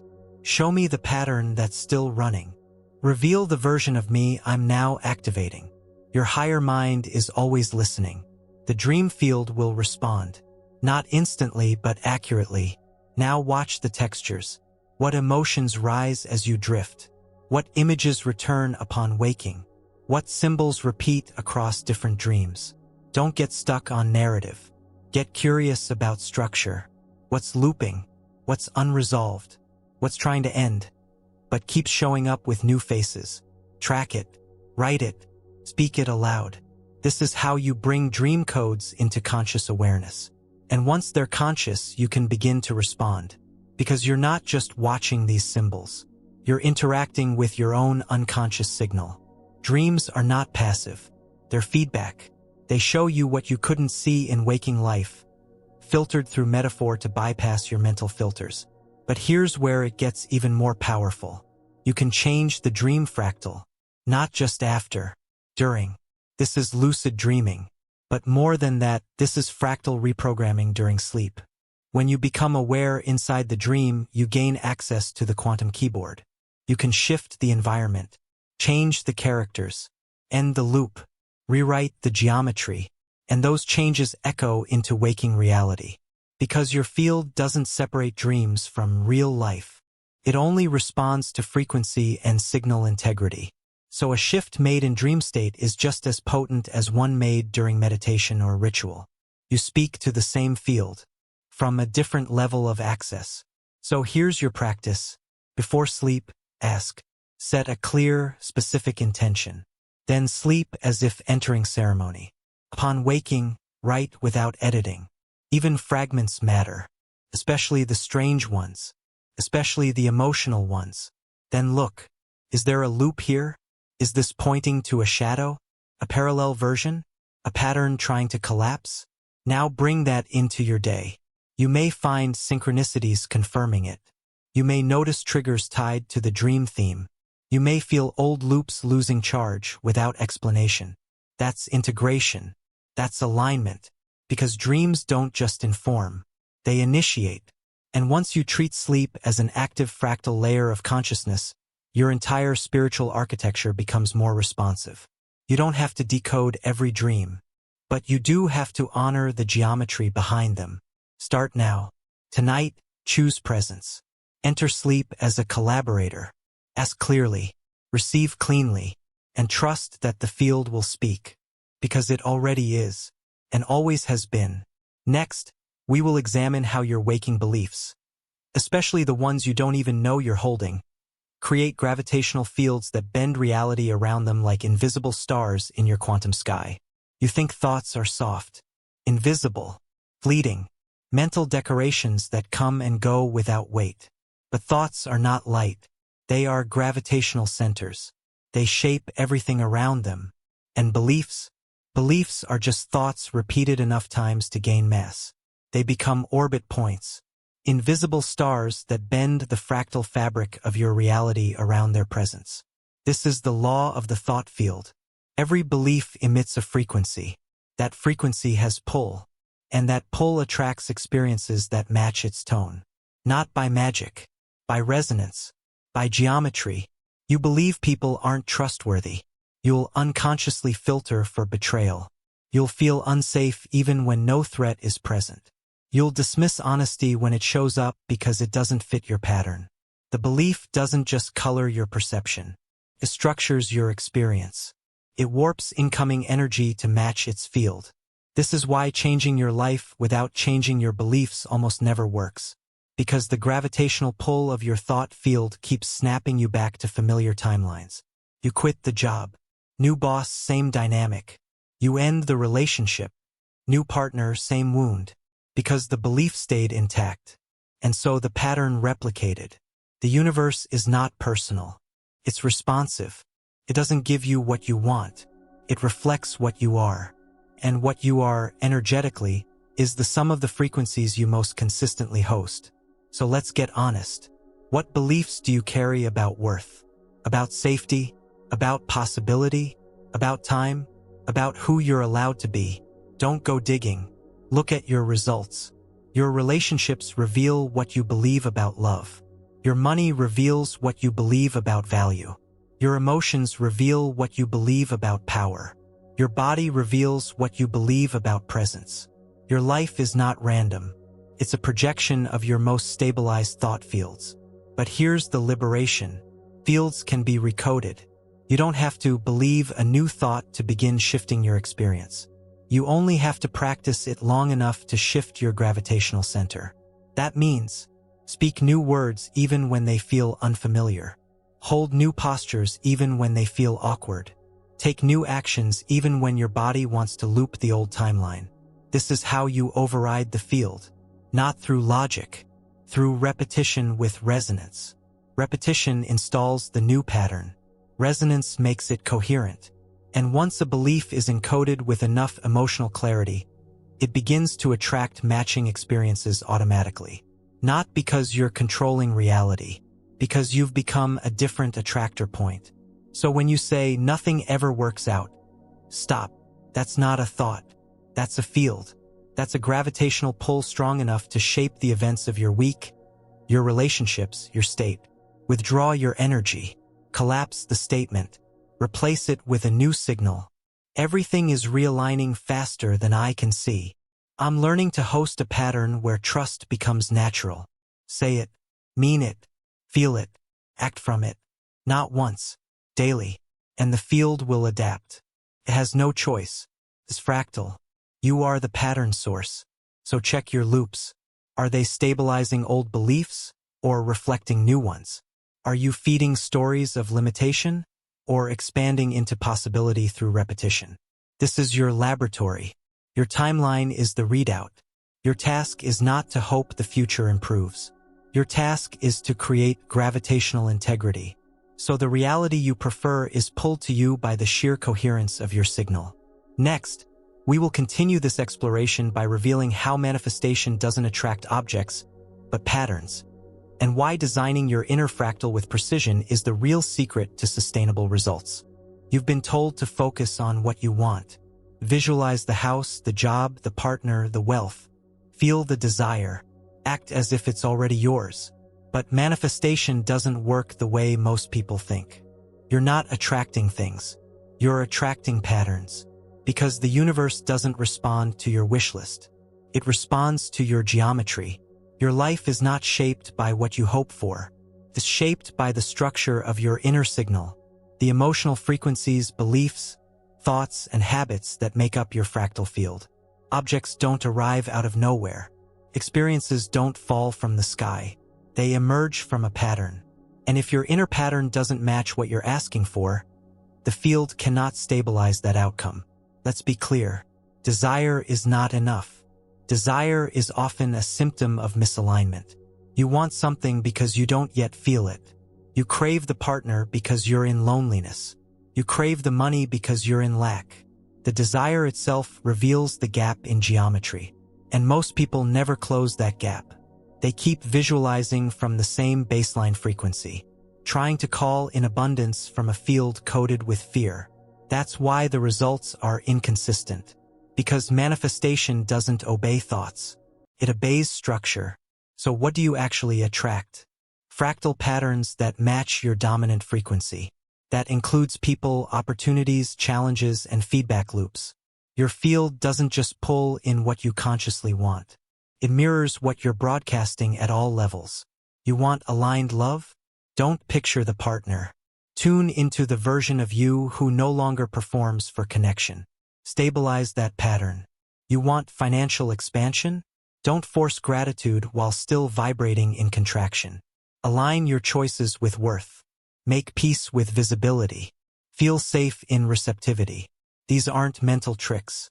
They are fractal recalibrations. Every upgrade you experience starts with a shift in internal symmetry. And that symmetry is encoded into your timeline through the decisions you repeat. So forget chasing results. Focus on stabilizing new geometry. Let's go deeper.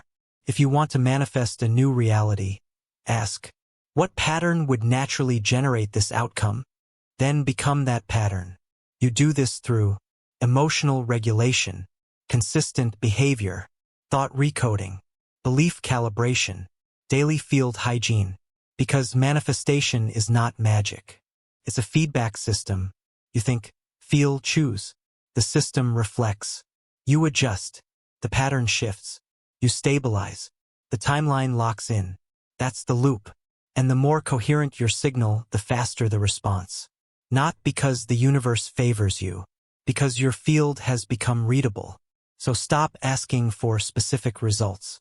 Ask, what is the most refined pattern I can stabilize right now? What geometry, if repeated daily, would make this outcome inevitable? Then embody it. Walk it. Make it your default setting. This is how you move from hoping to knowing. Not because you believe harder, but because you've installed a new fractal code. And reality is catching up. So remember, you don't attract things. You attract the next layer of your own pattern. You attract experiences that reflect your structure. That's not punishment. It's precision. And the moment you match the internal geometry of your desired life, that life becomes the only timeline the field can generate. Next, we'll go inside the nervous system, where most of those patterns are rooted, and uncover how your entire perception of reality has been shaped by the repeated activation of safety or fear, encoded like electricity into your neurofractal grid. Your thoughts aren't floating in space. Your beliefs aren't abstract. They're wired into your nervous system, a living electric web that shapes what you perceive, how you respond, and which fractal you live inside. This is your neurofractal. It's the real matrix, and it's been trained by repetition. You didn't choose it. You inherited it. From your family, from society, from trauma, from years of practicing the same emotional state over and over. Fear, overthinking, numbness, hypercontrol, collapse. These aren't moods. They're nervous system defaults, and they form the baseline geometry of your experience. Every thought has a somatic signature. Every belief has a frequency in your body. Every loop you keep repeating is held in your muscles, breath, and electric charge. So if you want to change your fractal, you have to go into the wiring. Not just reframe thoughts. Recode the signal. Because your nervous system is the interface between your inner pattern and the field of reality. And as long as it's broadcasting from dysregulation, even the most beautiful intentions will distort. Let's be precise. You say you want to trust, but your nervous system's still bracing for abandonment. You say you want expansion, but your vagus nerve is coded with fight-flight. You say you want peace, but you only feel alive in chaos. These are not mindset problems. They're wiring problems. And you don't fix them with affirmations. You fix them with co-regulation, awareness, and micro-patterning. Start here. Learn your baseline. Where does your body live most often? Is your breath shallow? Is your chest tight? Are your shoulders up? Is your gaze wide or narrow? All of this tells you what timeline your body is coded to, because your body chooses before your mind catches up. And it keeps you in known patterns, even if those patterns hurt. The body doesn't crave joy, it craves familiarity. And your job is to teach it that safety can feel different now. So how do you recode the neurofractal? Through rhythm, through slowness, through repeated states of regulated coherence. This is not glamorous. It's not a download. It's breath. It's movement. It's consistency. You build a new fractal by giving your nervous system new instructions. You do it through grounding daily, cold exposure with intention, breath work without forcing, somatic tracking, safe eye contact with others, repeated micro-moments of successful regulation. Each of these practices becomes a fractal anchor. Each one tells your body, we're safe in this pattern. And the body begins to trust, not in theory, in electricity. Now your system can hold new beliefs. Now you can think a new thought without resistance. Now you can imagine a new future and feel it as possible. Because the grid has shifted. The matrix has been recoded. Not with words, with nervous system coherence. And here's the result. You begin to see reality differently. The same room feels safer. The same conversation feels less threatening. The same day opens up with new possibility. Not because the world changed, because your receptor grid did. This is deep fractal mastery. not just managing thoughts, but updating the very system that generates them. Your nervous system is a fractal amplifier, so build it into coherence. Train it to hold new signal. Stabilize it with rhythm, breath, and clean choices. And the outer world will reflect it like a mirror. Next, we'll move into advanced fractal design by exploring how to see from the future self, not toward it, and use quantum visualization to make your next reality irresistible to the field. You've been visualizing all wrong. You close your eyes. You picture what you want. You imagine it like a movie playing in front of you, separate, distant, someday. But that doesn't activate the pattern. That delays it, because you're still watching the future from the perspective of your current timeline. Quantum visualization flips the lens. It asks, can you see from the future self? Not at her, as her. This subtle shift is everything, because it changes the geometry. You stop watching the desired life like it's outside of you. You begin broadcasting from inside the field where it's already true. And the field listens. It mirrors what's stabilized, not what's wished for. Let's be precise. When you visualize with longing, you reinforce separation. When you visualize with neutrality, you simulate coherence. When you visualize with embodiment, you create a new attractor node. This is how the quantum self signals. Through alignment, not effort. So how do you do it? Start by dropping identity. Before you visualize anything, ask, what version of me would already be living that outcome? Not what she has, who she is, how she breathes, how she notices life, how she moves through discomfort. Now shift into that state, even if it feels unfamiliar, especially if it does. From that energy, begin to feel the world around you as that version. Don't just picture the car, the home, the moment. Tune into how you sense reality from this new baseline. Visualization is not about seeing objects. It's about streaming frequency. Let the vision arrive. Don't push. Don't narrate. Let your system generate imagery from the upgraded self. And then stay there, not for hours, just long enough to imprint the signal. Then open your eyes as her. Walk differently. Choose differently. Think with the voice of that timeline. This is not acting. It's anchoring. Because your visualization has now become a fractal signature. And the more often you visit it, the more coherent your field becomes. Your timeline will adjust.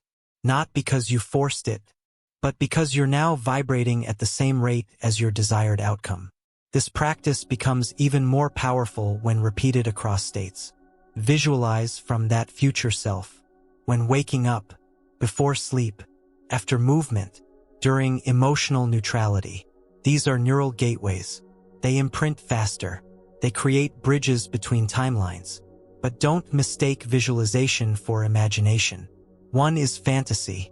The other is frequency rehearsal. If it feels distant, it won't stabilize. If it feels true, even briefly, it creates a new spiral. So stop visualizing outcomes. Start visualizing from already completed states. Ask, what does my posture feel like here? What emotions are no longer running this version? What thoughts have stopped being relevant? What habits feel natural now?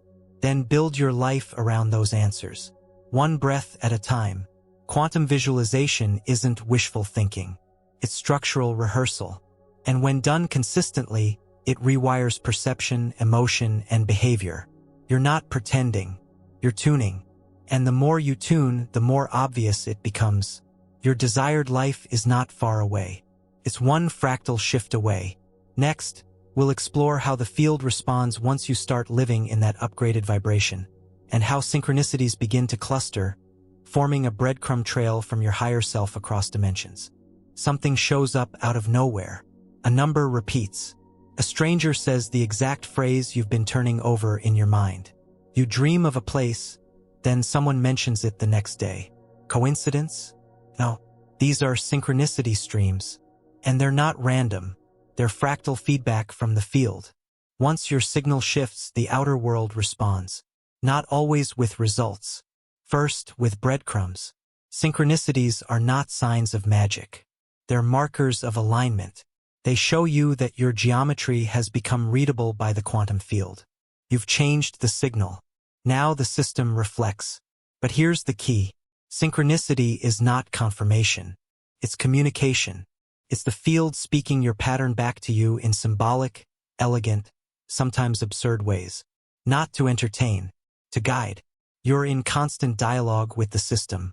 The only question is, are you paying attention? Because synchronicity has structure. It clusters when you're close to a breakthrough. It intensifies when you're fully on path. It flickers when you hesitate. These patterns are fractal threads. They don't repeat randomly. They pulse based on frequency. And the more you stabilize your new identity, the more often they appear. But don't chase them. That's where most people fall out of alignment. They notice synchronicity and then start grasping. They interpret everything as proof. They try to force clarity. And the field retracts. Because synchronicity doesn't live in control. It lives in coherence, neutrality, receptivity. When you follow the thread with curiosity instead of need, the spiral opens. Let's get practical. When a synchronicity occurs, pause. Notice what emotional state you were in when it showed up. Track what thoughts preceded it. Ask, what frequency did I just emit that caused this echo? That's the key. Synchronicity is not a reward. It's a mirror of the pattern you're stabilizing. And the more you notice, the clearer your personal fractal language becomes. For some, it's numbers.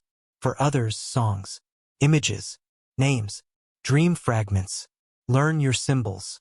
Build fluency. Then use them. When you feel uncertain, ask the field.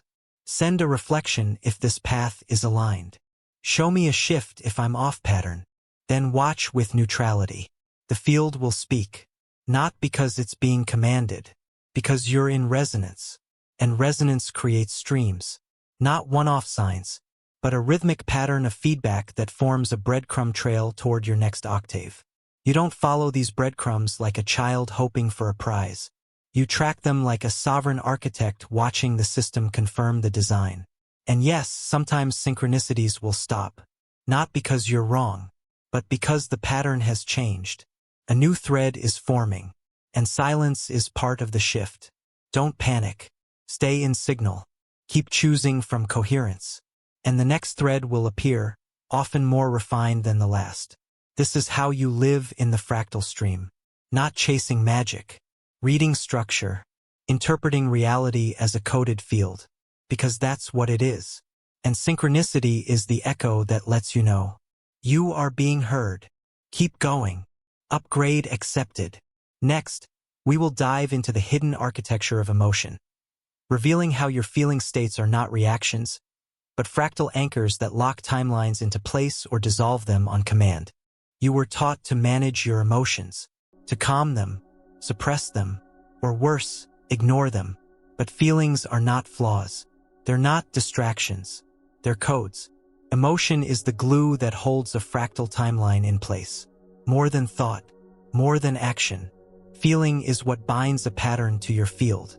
And here's what most people don't realize. You don't manifest what you think. You manifest what you emotionally stabilize. Because emotion generates frequency. And frequency structures the pattern. Each time you repeat a feeling state, especially with intensity, you encode that geometry into your personal field. And the field responds by organizing external events to match the emotional tone you're radiating. It's not punishment, it's precision. So if you live in frustration, life mirrors delay. If you embody shame, life mirrors rejection. If you stabilize peace, life echoes clarity. This is not mindset work. This is vibrational mechanics. Emotion is not a reaction. It's an instruction to the fractal. Tells the field, this is the reality I am currently invested in. And the field delivers. Again and again. Not because it's trying to teach you a lesson. Because it's echoing what you are signaling. This is why affirmations often fail. You say one thing, but if your emotional field contradicts it, the geometry collapses. You can't trick the fractal. You can only align with it. So how do you shift a timeline? You don't need a new strategy. You need a new emotional default. That means, stop bypassing discomfort. Stop rehearsing guilt. Stop over-identifying with moods that are just energy in motion. Start listening. Feelings aren't obstacles. They're signals. They tell you, here is where your field is anchoring. Do you want to keep stabilizing this? And if the answer is no, then change the frequency, not by force but by substitution. You don't fight fear. You feel it fully, then shift your focus to a higher coherence. You don't silence sadness. You let it move, then replace the loop with grounded awareness. This isn't emotional control. It's emotional authorship. Your nervous system is plastic. Your body is programmable. And your field is highly responsive to repetition. So every time you feel a lower loop starting, pause, breathe, ask, is this the tone I want to anchor this day with? Because tone becomes structure. Structure becomes pattern. Pattern becomes reality. Now let's get practical. There are 3 emotional anchor points that matter most. 1. Your waking state. How you feel in the first 10 minutes of your day determines the geometry your field will emit for hours. Choose wisely. Don't default into anxiety. Set tone intentionally. Breath, silence, 1 powerful thought. 2. Your response to challenge. Discomfort is where timelines either collapse or crystallize. Train your body to meet intensity with regulation, not reactivity. This shifts your emotional setpoint instantly. 3. Your bedtime coherence. The emotions you stabilize before sleep become instructions for your subconscious fractal. Gratitude isn't just nice. It's a signal to your quantum self that you're safe to receive. These 3 nodes shape your entire fractal trajectory. Don't waste them, and don't expect perfection. What matters isn't feeling high all the time. It's knowing how to return to your center, again and again. This is how you shift lifetimes in a week. Not by doing more, by anchoring different. So the next time you feel out of sync, don't panic. Pause, feel it, then consciously choose the tone you want the field to echo. Emotion isn't weakness. It's fractal architecture. And you're the architect now. Next, we will widen the lens and examine how every single moment of your life has always been reflecting the pattern you've been hosting, and how learning to see reality as a mirror, not a maze, is the ultimate unlock. You're not walking through a neutral world. You're walking through a mirror. Not metaphorically, energetically, structurally. Every moment reflects a pattern. Every interaction reflects your inner tone. Every random event is shaped, subtly or obviously, by the fractal field you've stabilized. This is the most confronting truth you'll encounter. Nothing is random. Reality is not happening to you. It's responding to you. And more than that, it's showing you who you are. Right now. Not who you want to be. Not who you were. But the exact geometry you are hosting in this moment. This is why presence is power. Because when you're present, you can read the reflection. And when you can read the reflection, you can shift the source. Let's be clear. Reality doesn't reflect your surface thoughts. It reflects your stabilized frequency. The underlying emotional geometry that's been running your system for days, months, years. That's why the same types of people show up.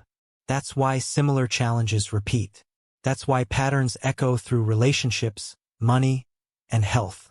Not because you're cursed, because you're consistent, and the field loves coherence. So it mirrors the strongest signal it receives from you. This isn't about blame. It's about precision. Because when you start treating life as a fractal mirror, everything changes. Triggers become teachers. Conflict becomes clarity. Delay becomes feedback. You stop saying, "Why is this happening to me?" You start asking, "What is this reflecting about my current pattern?" Now you're in power. Because now you can trace the signal backward. You can see how your tone, your assumptions, your inner narratives shaped the moment in front of you. Not always directly, sometimes subtly, but always geometrically. Let's make this practical. Start tracking reality as feedback. Someone disrespects your boundary? Ask, have I been reinforcing my worth internally? Or has people-pleasing been the stronger signal? An opportunity falls through? Ask, was I pursuing from alignment or from lack masked as ambition? You don't have to judge yourself. Just observe. Trace the loop. Update the pattern. Because life isn't judging you. It's informing you. Every moment is a real-time reflection of your current self-patterning. And when you change that pattern, the mirror changes instantly. Not always in form, but always in tone. You'll notice subtle shifts, smoother interactions, clearer decisions, unexpected ease. These are signs that the reflection has shifted because your field has stabilized a new signal. The mirror doesn't argue. It doesn't delay. It just reflects. So if you don't like what you're seeing, change what you're emitting. Not by faking positivity, by becoming coherent. Emotionally, mentally, behaviorally. This is the real work. It's not glamour. It's geometry. So begin now. Start reading your life as feedback. Track the loops. Refine the signal. And respond to what the mirror is showing you. Not with fear, but with creative authorship. Reality is not a test. It's a tool. And it's on your side. Next, we move into quantum territory, where you'll learn how to shift fractals in real time by stepping directly into alternate timelines, not conceptually, but physically and energetically, through the practice of quantum jumping. You are not a single self. You are a constellation of versions, each running in parallel, each broadcasting a distinct frequency. Right now, infinite yous exist. The one who chose courage. The one who never said yes. The one who healed early. The one still repeating. And quantum jumping is not visiting them. It's becoming one of them right now. This isn't metaphor. This pattern shift, timeline shift, reality shift. A quantum jump occurs the moment you stabilize a frequency different enough from your default that the outer world has no choice but to reorganize in response. Not slowly, not someday, instantly. Because once your field locks into a new geometry, the system has to reflect that change. That's how the fractal works. You don't change the world. You change the version of you that's interacting with it. And that changes everything. So let's remove the mystery. Quantum jumping is a process of frequency collapse and replacement. Collapse the current emotional, cognitive, and behavioral loop. Install a new, coherent one. Anchor it through aligned action. That's it. And the jump happens. Not always with fireworks. Often with silence. But you feel it. A soft click. A shift in gravity. A strange lightness. Suddenly, your old responses don't rise. Your old fears don't stick. Your old loop feels foreign. Because you're not in it anymore. You're in a new pattern. So how do you initiate a jump? Start with contrast. Notice what version of you is running. Observe your tone, your posture, your mental scripts. Ask, is this version creating the future I choose?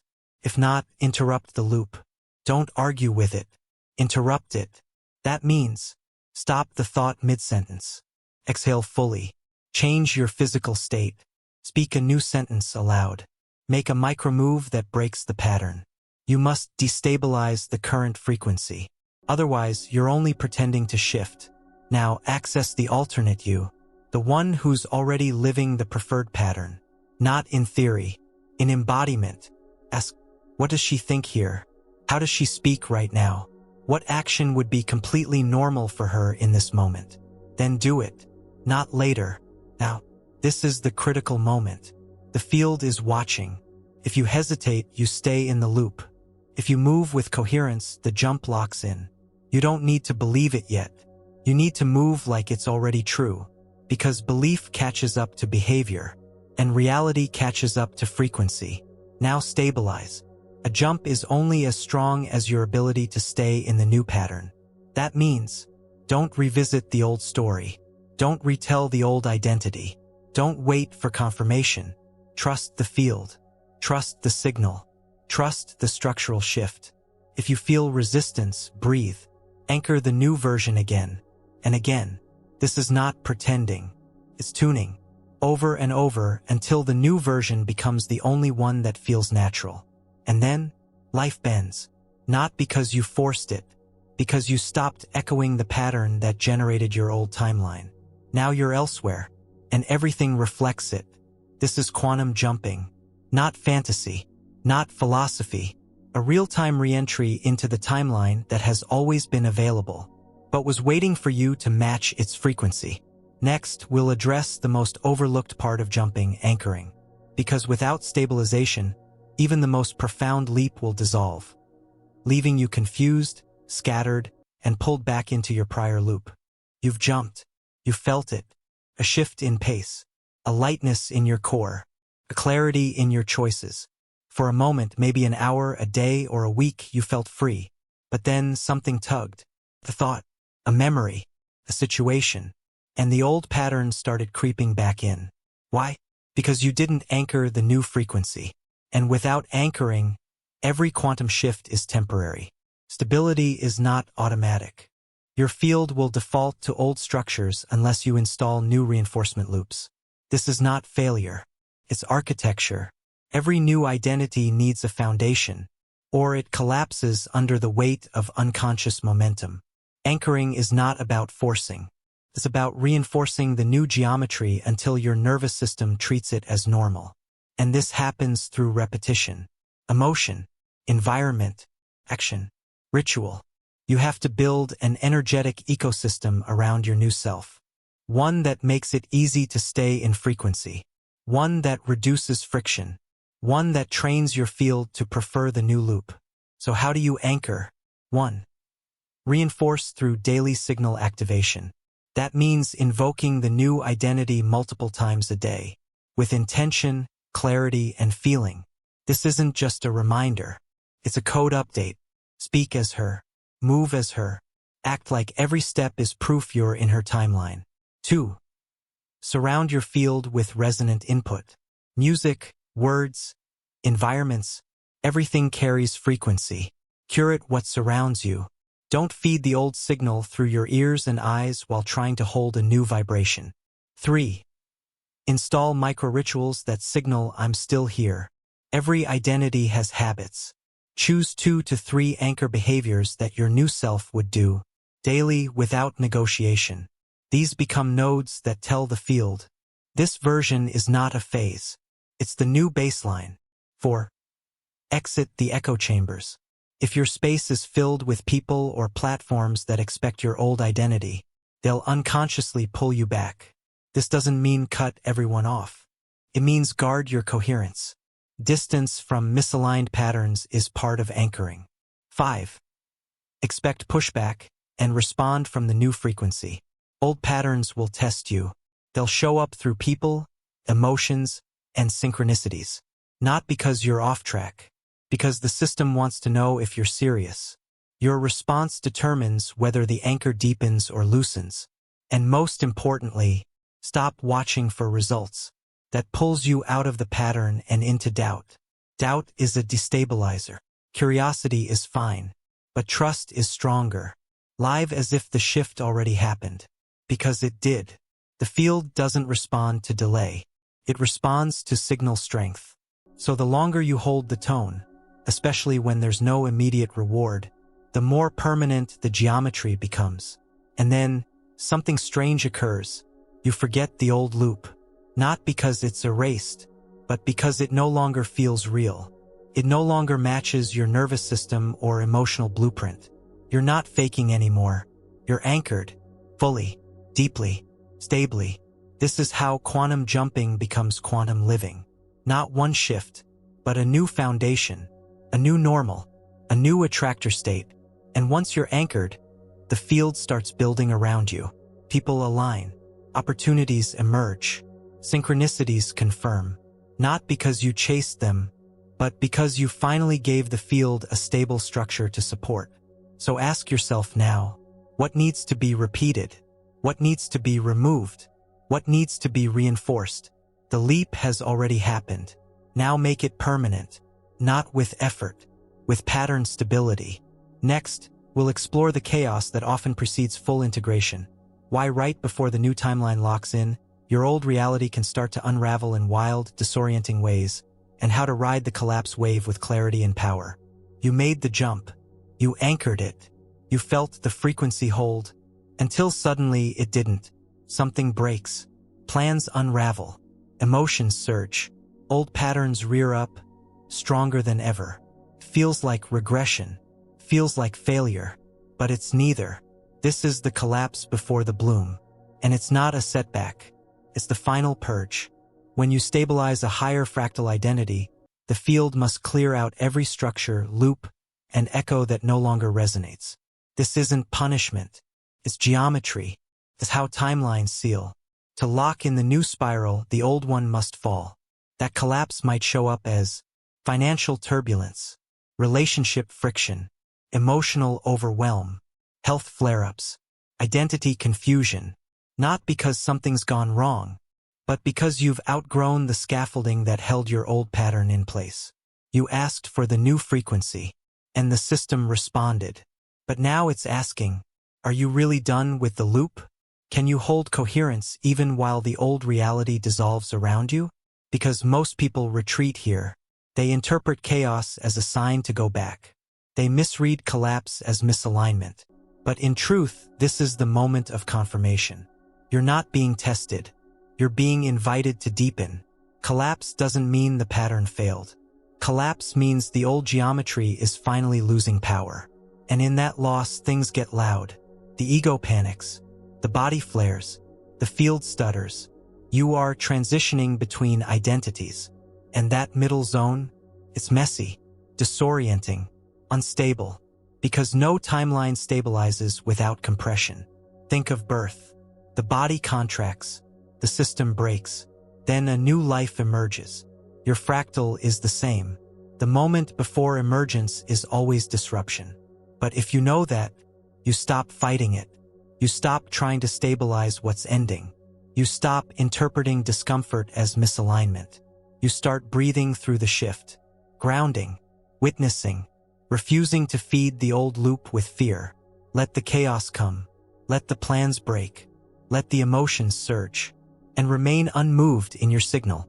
This is the final test, not of worthiness, but of coherence. If you can stay in your chosen pattern while the old world collapses around you, you'll emerge into a timeline where the new reality is not just accessed, it's permanent. And that timeline feels different, not just emotionally, structurally. There's less friction, more flow, more synchronicity, more silence. Not because you forced anything, but because you endured the collapse without abandoning the pattern you chose. So if you're here, in the void, in the break, in the freefall, congratulations. You're not off track. You're in the final spiral. And all that's crumbling was never meant to survive the upgrade. Let it fall. Let it burn. Let it break. The bloom is not far. And the self who waits on the other side of this chaos is already watching. Next, we will open the deepest portal yet, by asking a simple but destabilizing question. Why do you keep coming back into this pattern? Why does the soul repeat? And what if your loops across lifetimes are the most precise language your spirit speaks? There is a pattern older than your childhood, older than your name, older than your body. It has shown up again and again, across timelines, across roles, across dimensions. You think your life began at birth, but your field remembers more. You're not just living this life. You're expressing a recursive pattern your soul has run many times before. This is the recursive soul, the part of you that chooses to loop. Not by accident, not by punishment, by design. You've been here before, not just Earth. This dynamic, this identity spiral, this edge of awakening. And if you're reading this now, it means you're getting closer to the pivot point, the moment where the loop can finally end, or evolve. Because loops are not failures. They are refinements. You are not lost in repetition. You are polishing the signal, sharpening your awareness, distilling your essence. Every life teaches. Every recurrence upgrades something. Even pain is a curriculum. Even stagnation is code. But eventually something changes. The loop becomes self-aware. The pattern realizes it is a pattern. And that is when the soul begins to choose differently. Not from karma. Not from compulsion. But from sovereign clarity. You are not here to escape your pattern. You are here to master it, to walk it consciously, to notice the fractal nodes and choose from awareness, not reaction. This is where the loop becomes a spiral, not repetition, evolution through recognition. So pause now, ask yourself, What themes have chased me my whole life? What emotions feel too familiar to be explained by one timeline? What stories feel inherited from elsewhere? These are echoes. They are not mistakes. They are breadcrumbs from your soul, guiding you toward integration. And integration doesn't mean rejecting the past. It means witnessing it with new eyes, holding it with new breath, responding from new awareness. The recursive soul doesn't need to repeat forever. It repeats until the choice point is found. And you are in it, right now. You've done this enough times to know. Running doesn't work. Spiritual bypass doesn't work. Pretending doesn't work. Only coherence does. Only presence. Only full authorship of the pattern you're inside. So begin tracing your soul's recursion. Not with fear, with fascination. Map your personal myth. The repeating wounds. The mirrored dynamics. The inherited stories. The unresolved vows. They're all clues. Not to who you were, to who you're becoming by facing them differently this time. Because this time you're watching, you're choosing, you're awake in the loop. And that changes everything. The moment your soul sees the spiral from the top down, the recursion ends, the code completes, the loop collapses into wisdom, and a new path appears, not linear, not dictated, but authored by the fully integrated you. This is soul freedom. Not escape, but sovereignty.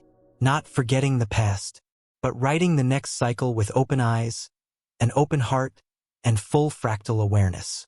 Next, we will decode your inner myth even further by asking, which archetype are you still living out? And how do these ancient psychic patterns shape your modern choices, looping you inside unconscious scripts that are ready to evolve? You think you're making decisions. You think your life is original. But underneath your everyday choices runs a hidden script, a mythic pattern older than language, deeper than memory. You're not just living your life, you're enacting an archetype. These archetypes are not fiction. They are energetic structures, recurring patterns of identity, behavior, and fate that replay across generations, cultures, and timelines. They are fractals, and they live in your subconscious, shaping your perception of self and the world without needing your permission. Jung called them the collective unconscious. But they're not abstract. They're geometries of identity. They tell you who to be, how to love, when to fear, what role to play. The wounded hero, the rejected lover, the martyr, the rebel, the caretaker, the orphan, the wanderer, the sage. Each of these is a living blueprint, not a metaphor. An energetic design, one that determines your fractal trajectory unless you see it, name it, and evolve it. So pause. Ask yourself, what role do I default to when I'm stressed? What kind of characters show up in my relationships again and again? What story do I secretly expect my life to follow? These aren't random. They're symptoms of the archetypal code your soul has plugged into for this cycle of experience. And here's the catch. Most people don't outgrow their archetype. They live their entire life inside it, dying still trying to resolve a script that wasn't fully theirs to begin with. Because when you inherit an archetype, either through culture, trauma, or family, you start performing the role without knowing it's a role. You mistake the script for your identity. But identity is not fixed. It's a pattern, and patterns can be observed, graded, evolved. The moment you notice the archetype, you gain the power to rewrite the myth.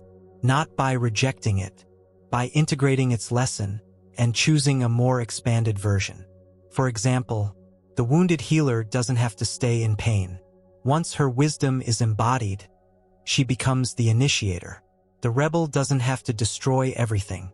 Once his energy refines, he becomes the architect. The martyr doesn't need to suffer endlessly. Once her pattern is honored, she becomes the empowered guardian. Each archetype contains its next octave, and your job isn't to abandon the story, it's to complete the cycle consciously. So how do you do it? First, identify your core archetype. It will be the emotional tone you default to under pressure. It will show up in your self-talk, your triggers, your repeating loops. Then name the script. Write it. Speak it. Observe how much of your life has been built on that narrative. Next, ask, What does this archetype need to feel complete? Not what you need as a person, but what the pattern is still searching for. Because each myth wants to resolve itself. It's not trying to trap you. It's trying to graduate you. When you give the pattern what it's been hunting for, often safety, permission, sovereignty, it unlocks. And a new role emerges. You stop reacting. You start choosing. Your energy shifts. Your self-image updates. Your timeline realigns. This is not therapy. It's fractal architecture. You're rewriting the role you've been unconsciously auditioning for since birth. And once you do, the universe stops casting you in the old scenes. Because the field mirrors who you are now, not who you've been rehearsing. So study your myth. See it not as prison, but portal. You are not broken. You're patterned. And that pattern is ready to evolve. Next, we'll explore how these archetypes didn't start with you. How ancestral patterns are not just inherited traits, but deeply rooted emotional geometries passed through blood, breath, and field. You've carried burdens that were never yours, lived out fears that didn't start with you, responded to life with emotions that felt ancient. That's not imagination. That's ancestral patterning. You are not just a product of your own experience. You are the living fractal of generations of signal, encoded through DNA, behavior, belief, trauma, and repetition. You didn't just inherit eye color and body type. You inherited response systems, attachment patterns, survival loops, emotional defaults, limiting scripts whispered in thought, not words. You are a node in a long, recursive field, a strand in a web that spans centuries. And until you recognize that web, you'll continue playing out loops that don't belong to you, but that live inside you like they do. This isn't mystical. It's structural. Epigenetics now shows that trauma markers can pass down across multiple generations. An ancestor's war becomes your hypervigilance. A grandmother's silence becomes your people-pleasing. A great-grandfather's shame becomes your money blocks. This isn't personal. It's encoded geometry. Emotional states that solidified so strongly, they etched themselves into the lineage fractal. And now they echo through you. But here's the power. The moment you witness a pattern as not originating with you, the loop loosens. The moment you breathe into an inherited emotion and say, "This ends here," you collapse centuries of unprocessed signal. You become the pattern breaker, the reset point, the evolutionary node. Not by fighting your ancestors, not by denying their pain, by feeling it differently, by choosing new geometry, by offering the system a new ending. So how do you do it? First, track the patterns. Not just in you, but in your family, your lineage. What emotions dominate your family tree? What values were praised, punished, suppressed? What roles were repeated? Where is their silence? Where is their noise? These are clues, not just to history, to fractal codes still active in your field. Now identify which of those loops live in your own life. Where are you still acting out an unresolved ancestral emotion? Name it, speak it aloud, not to shame it, to recognize its origin. Next, offer the field a new conclusion. If your line has carried silence, speak. If your line has feared change, move. If your line has endured without boundaries, draw the line. Every new choice you make sends ripples through the entire web, both forward and backward. You're not just healing yourself. You're rewriting the memory of the line, because fractals update in all directions. Time is not linear in the quantum field. So when you collapse an ancestral loop now, heals now, and echoes through everything that was, this is sacred work. Not symbolic, real, tangible, field shifting, and it doesn't have to take decades. It takes clarity, intention, presence. So remember, you are not the origin of most of your pain, but you are the evolution point. You are the one the line has been waiting for, not to fix it, to free it. Next, we go even deeper into the biological implications of your choices. What if your very DNA responds to pattern recognition and fractal coherence? What if changing your signal isn't just energetic, but genetic? You were told that your DNA is fixed, a code, a blueprint, unchangeable. That's a lie. Your genes are not fate. They are fields of potential, waiting to be instructed by your environment, emotion, and attention. This is the world of epigenetics, and it proves what mystics and initiates have known for centuries. Your choices shape your biology, not just over a lifetime, but across moments. Every time you shift a fractal pattern, you signal your cells. Every time you choose coherence over chaos, you send new instructions to the code. Every emotional state, every belief, every habit becomes a biochemical cue, a signal that either activates or suppresses genetic expression. This means that who you are being is literally rewriting who you are becoming. Because DNA isn't a static script. It's a responsive interface. It listens. And more importantly, it listens to your fractal geometry. Let's be precise. There are chemical tags called methyl groups and histones that attach to your DNA. They act like light switches, turning genes on or off depending on what you expose your system to. That exposure includes food, toxins, but also stress, fear, belief, gratitude, stillness. When you shift your emotional baseline, you shift your gene expression. This is not metaphor. It's molecular reality. So imagine what happens when you collapse an entire timeline of fear, when you exit the martyr loop, when you stabilize a new identity for weeks. Your cells register that. Your DNA adjusts. The old patterns dim. The new ones light up. This is why trauma lives in the body, and why healing also lives there. You're not just changing how you feel. You're altering which genetic scripts are getting read and replicated. And because DNA replication is how your body renews itself, this means your next version is literally made from a new signal. This is why healing isn't only spiritual. It's cellular reprogramming. So let's apply this. First, notice what emotional states dominate your daily life.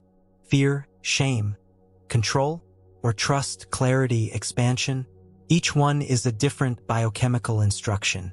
Each one shapes which part of your DNA gets turned on.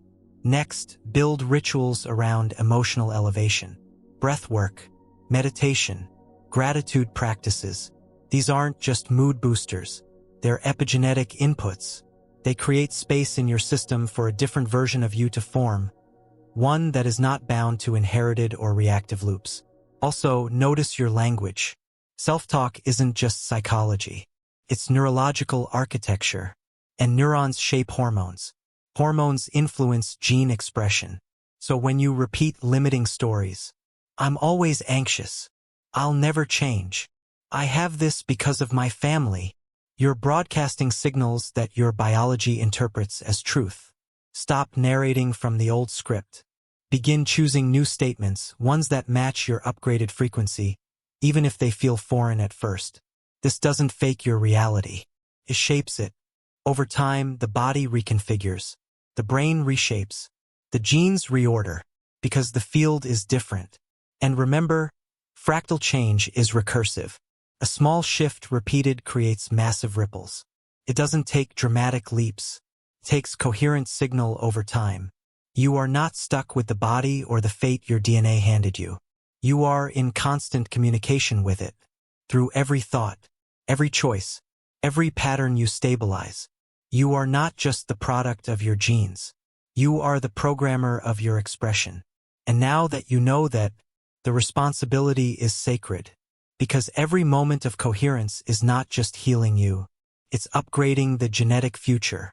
Next, we turn to the mirror closest to your soul, relationship, where the fractal of self meets the fractal of another, and where you can finally see which loop you're still living based on who you keep attracting.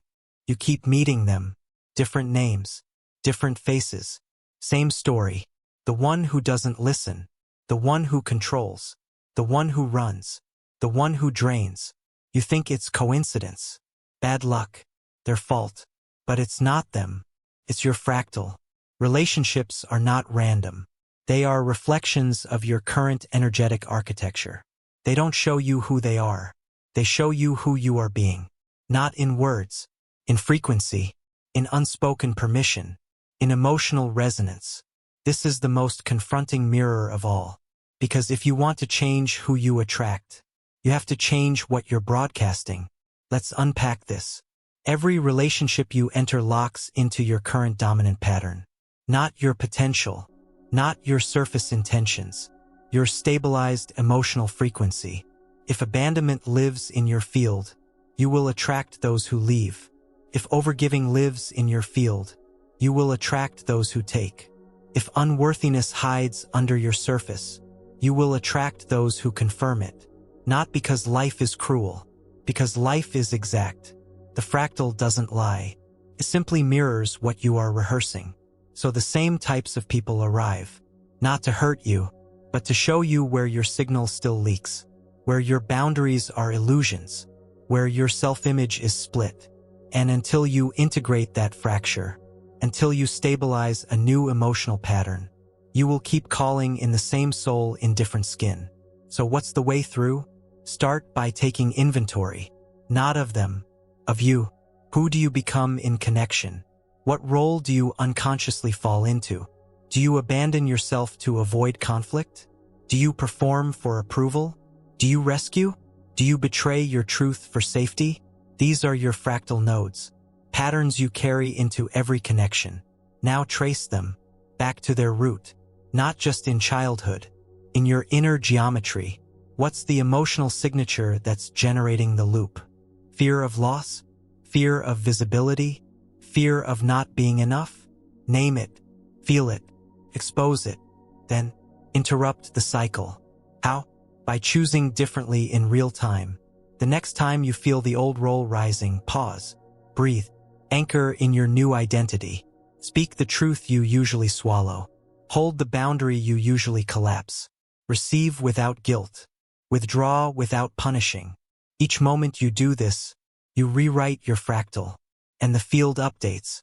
New people appear, old ones shift, or they leave, clearing space for a higher pattern. Because your relational field mirrors your relationship to self. Every dynamic is a delayed echo of your own inner loop. So want to change your relationships? Change your self-regulation. Change your standards. Change your tone of availability.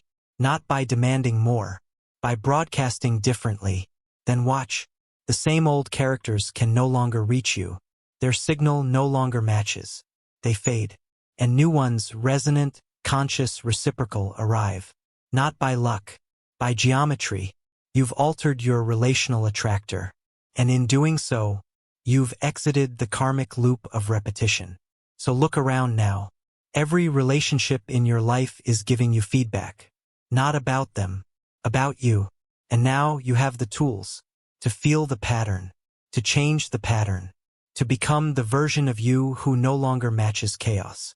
Next, we activate inner tools that bypass the mind entirely: breath, sound, and geometric visualization. Ancient technologies that let you shift your field without words. You don't need external tools.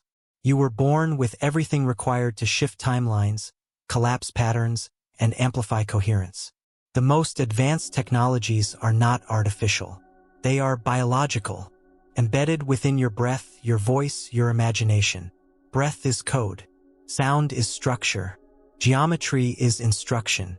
Together, they form a triad of transformation.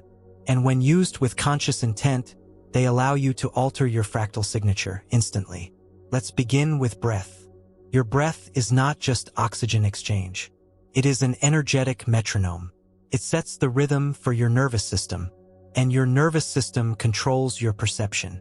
Perception shapes reality. So if you shift your breath, you shift your pattern of awareness.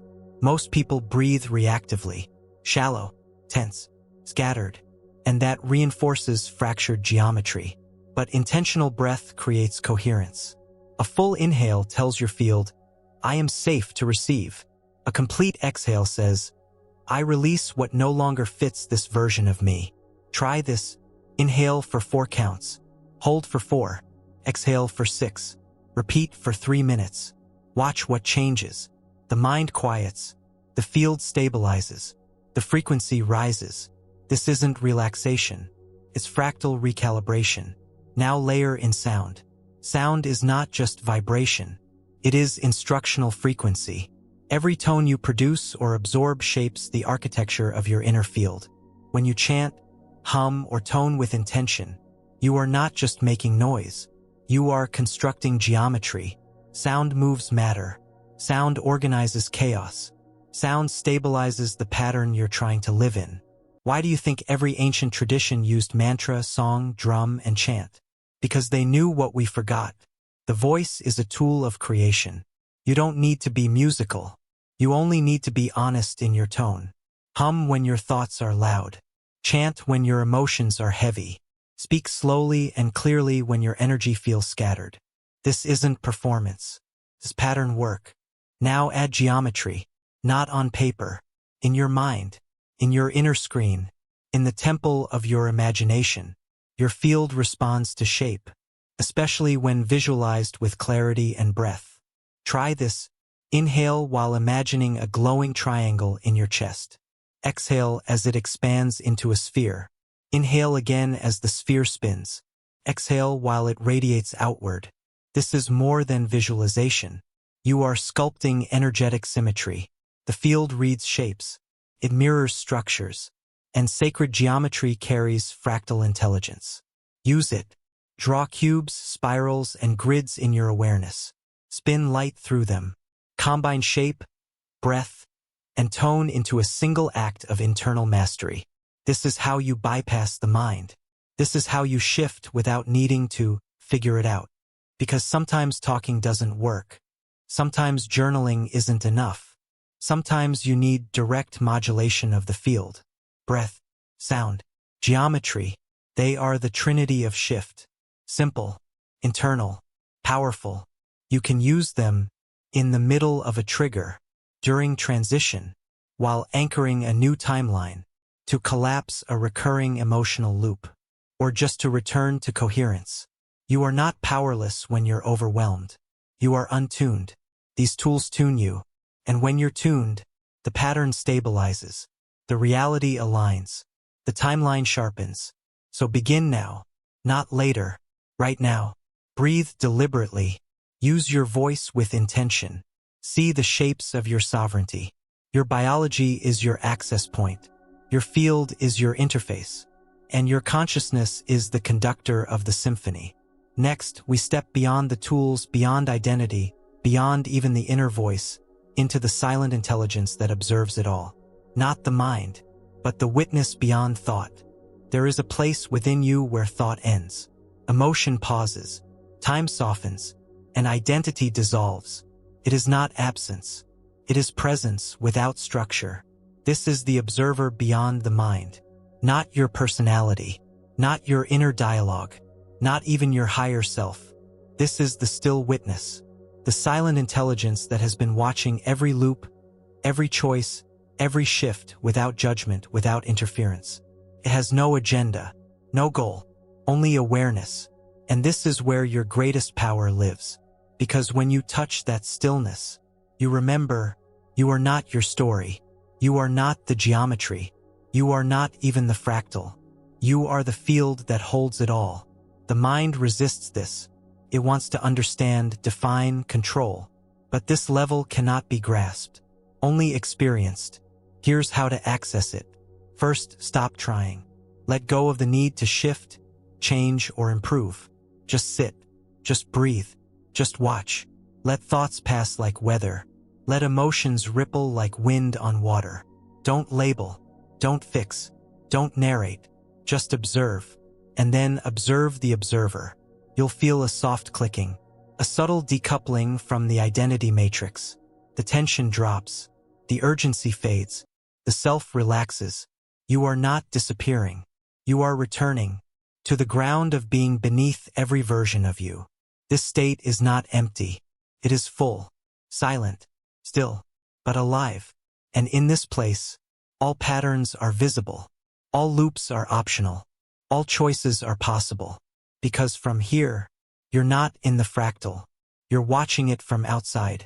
And that changes everything.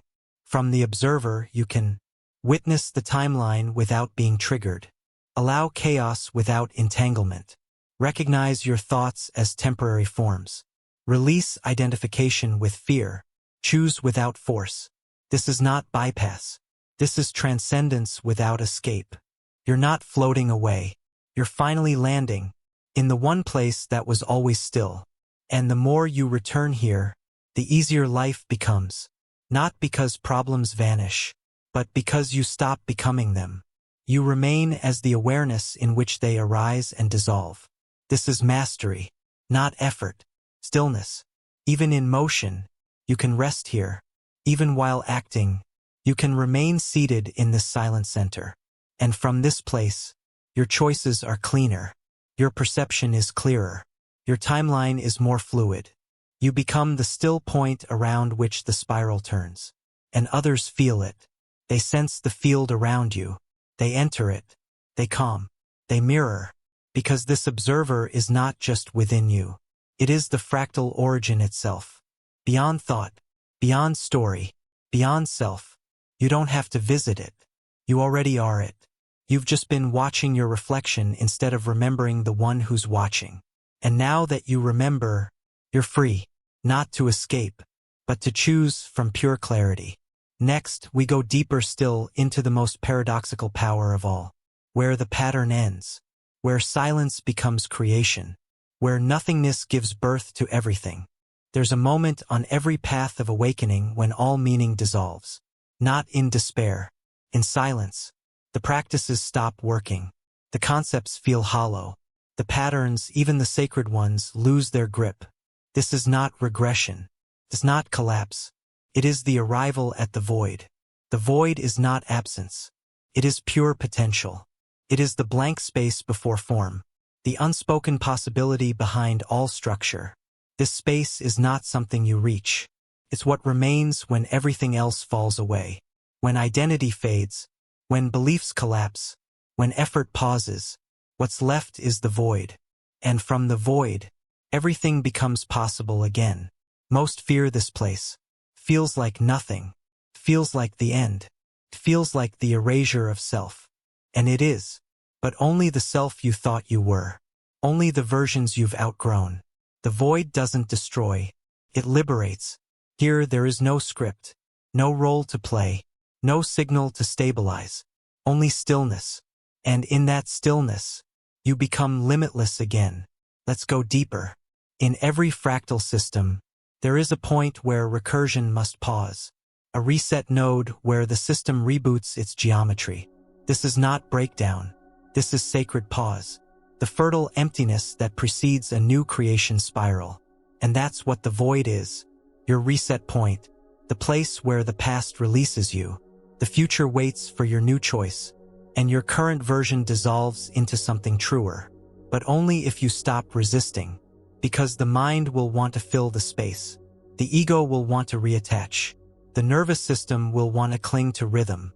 Don't let yourself fall. Let the silence stretch. Let the answers remain unformed.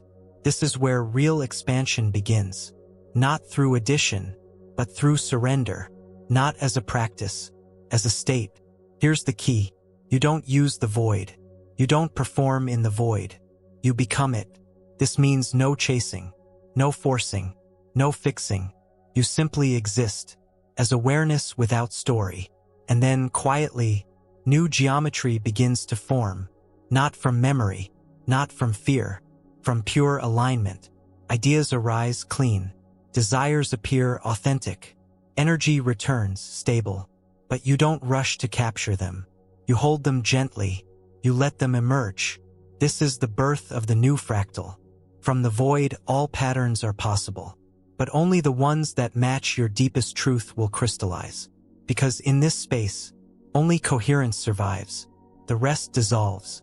So if you're in the void now, if nothing makes sense, if everything feels quiet, if the world has lost its urgency, celebrate. You are at the womb of your next reality. And your only job is to stay here until the new signal begins to hum. Don't force it. Don't fake it.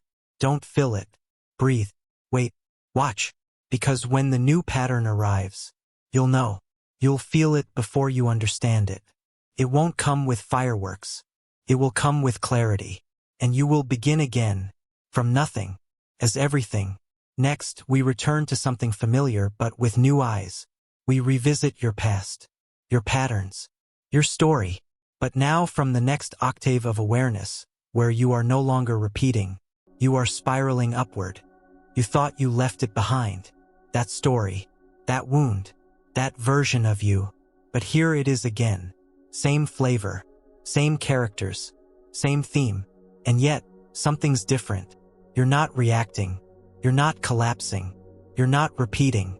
You're watching, breathing, choosing. Welcome to the spiral path.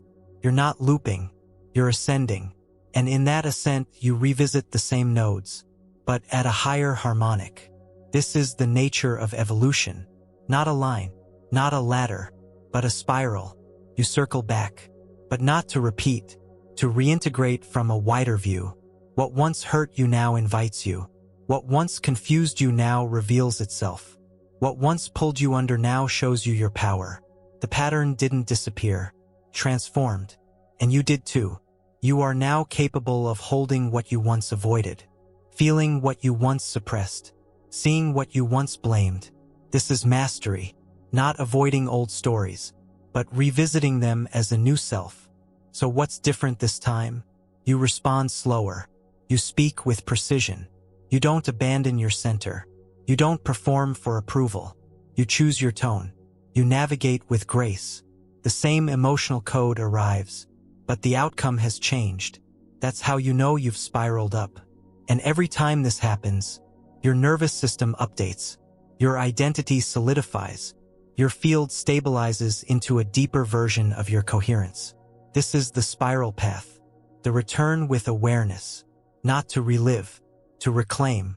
So let's ground this. Start noticing what patterns are reappearing. Who's showing up again? What stories are resurfacing? What emotions are whispering through familiar moments? Don't dismiss them. They're not here to trap you. They're here to confirm you've grown. Use these moments to speak differently, to choose from your new frequency, to release with consciousness. You don't need to fight the spiral. You need to walk it deliberately, because each turn brings you closer to your center, not away from it. Each return is a chance to integrate, to repattern, to align your past with your present self. This is how trauma becomes wisdom, how story becomes legacy, how identity becomes choice. And the more gracefully you meet the spiral, the faster you rise, not through escape, through informed presence. So here's the truth. You never leave your loops behind. You alchemize them. You spiral through them. You collect their lessons. You wear them as light. And each return becomes easier, less charged, more refined, until one day, you revisit a pattern and it doesn't even trigger. It just feels like memory, with no gravity left. That's freedom, not forgetting, transcending through understanding. You have become the version of you who can stand in the fire without burning. Because now you are the firekeeper, not the flame. Next, we explore what happens when that personal transformation begins to ripple outward, when your inner growth starts to activate those around you. Not through teaching, not through force, but through invisible permission. You thought this was just about you, your healing, your alignment, your shift. But your transformation is not isolated. It's transmissive. Every fractal you stabilize sends a signal into the grid, a quiet broadcast of coherence that others can feel, even if they never speak it. This is the fractal of service, not as performance, not as saviorhood, but as frequency. When you live as your upgraded self, you don't have to convince anyone. You don't have to fix anyone. You don't even have to try. You simply become a reference point, a signal that says, this version is possible, and others feel it, not through words, through resonance. They sense the safety. They notice the coherence. They respond to the structure, sometimes with admiration, sometimes with resistance. Because when a stabilized fractal enters a chaotic one, the chaotic one gets a choice, realign or retreat. This is why some people fall away after you shift. It's not rejection. It's resonance mismatch. Your coherence becomes too honest, too confronting, too clarifying. You're not doing anything wrong. You're doing exactly what your energy is designed to do. reflect patterns with mathematical accuracy, and those who are ready will rise, not by force, by proximity, because coherence is contagious, not because of charisma, because of structure. And the deeper your coherence, the more stable your field, the more others can regulate inside it. That's service, not preaching, not performing, pattern stability that invites others to do the same. Let's go deeper. Every interaction is a two-way fractal feedback loop. You're always either amplifying their pattern or anchoring your own. When your system is reactive, you collapse into their field. You become part of their loop. But when your system is sovereign, you hold the geometry, and they feel the option to shift. This is why regulated nervous systems feel like home. They broadcast a frequency of heldness. And that's what people crave. Not advice, but energetic structure they can trust. So what does this mean practically? First, stop thinking service is about doing. It starts with being. You walk into a room, and your state becomes part of the field. If it's scattered, the room fragments. If it's centered, the room breathes. So your job is to cultivate your own signal, relentlessly, without waiting for others to validate it. That's how you serve, by becoming what you wish others would become. Next, release the savior pattern. You're not here to rescue. You're here to radiate. Those who want the signal will tune in. Those who don't will tune out. And both are perfect. You do not owe your energy to those unwilling to meet it. You do not have to shrink to be relatable. You do not have to explain your growth to those still fighting theirs. You shine. They choose. It's not cold. It's clean. And in that cleanliness, some will feel their own readiness. They'll stabilize faster around you. They'll regulate without knowing why. They'll make new decisions, not because you told them to, but because you modeled the frequency. This is legacy in motion, invisible, inevitable, and the more you lean into it, the more impact you have, without trying to have impact. You simply become the anchor, the fixed point in the fractal storm, the coherence node in a scattered grid, the silent permission slip for others to become who they were always capable of being. Next, we'll take that signal even wider into time itself. What are you really leaving behind? Not in possessions, but in vibrational imprint. Let's trace the geometry of your legacy. Legacy is not what you own. It's not a biography. It's not what's written in stone. It's what echoes when you're no longer there. Not your name, your pattern. The energetic shape you stabilize in this life becomes a signal in the grid, a structural possibility that others can access long after you're gone. This is legacy as pattern, and it's the only thing that truly lasts. Everything else fades. Money, fame, recognition, but pattern persists, because geometry outlives narrative. Structure outlives story. Signal outlives personality. So the real question is not, what will I be remembered for? But, what coherent structure will I leave behind for others to feel, tune to, and amplify? Because someone you'll never meet will one day make a decision, not because of your advice, but because of your geometry, and they won't know why. They'll just feel safer, more possible, more clear. This is the echo of your coherence, your real imprint, your fractal signature left in the grid. So ask yourself now, what are you stabilizing daily? What signal are you rehearsing with your tone, your thoughts, your presence? What shape is your life sculpting in the energetic field of humanity? Because it matters, not in theory. In physics, coherent patterns don't die. They become reference points. And when enough people stabilize similar geometries, they birth a new collective attractor. That's how revolutions start. Not through violence, through energetic critical mass. One node at a time. One person who chooses clarity. One field that holds stillness in chaos. One soul who walks with structure while the world frays. That becomes a path. Not paved in stone, but etched in signal. You are paving that path now. Every time you hold your alignment. Every time you interrupt an inherited loop. Every time you show up without collapsing into old versions. You are coding the field.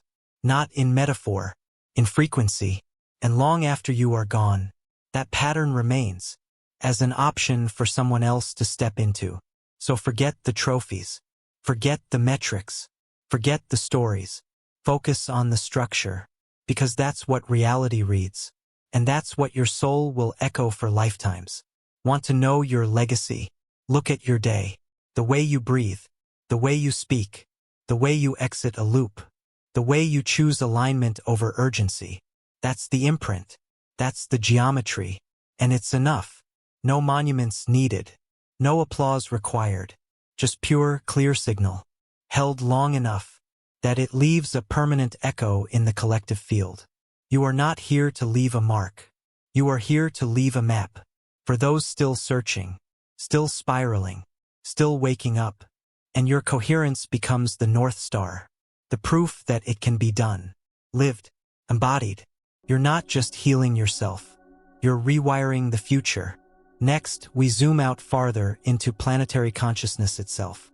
You're not the only one fractalizing. The Earth is too, and you are a cell in its awakening. You are not living on Earth. You are living as Earth, not metaphorically, energetically, fractally. Your body is a node in her system. Your nervous system is wired to her magnetic field. Your breath cycles with her atmosphere. Your cells vibrate in rhythm with her seasons. This is not spiritual poetry. It is biological symmetry. You are not separate from the planet. You are a fractal organ inside a vast sentient being, and she is waking up. Earth is not just a rock floating through space. She is a conscious entity with her own fractal intelligence, her own cycles, her own timeline, her own evolutionary desire. And right now, she's upgrading. Her magnetic poles are shifting. Her atmosphere is thinning. Her frequency is rising.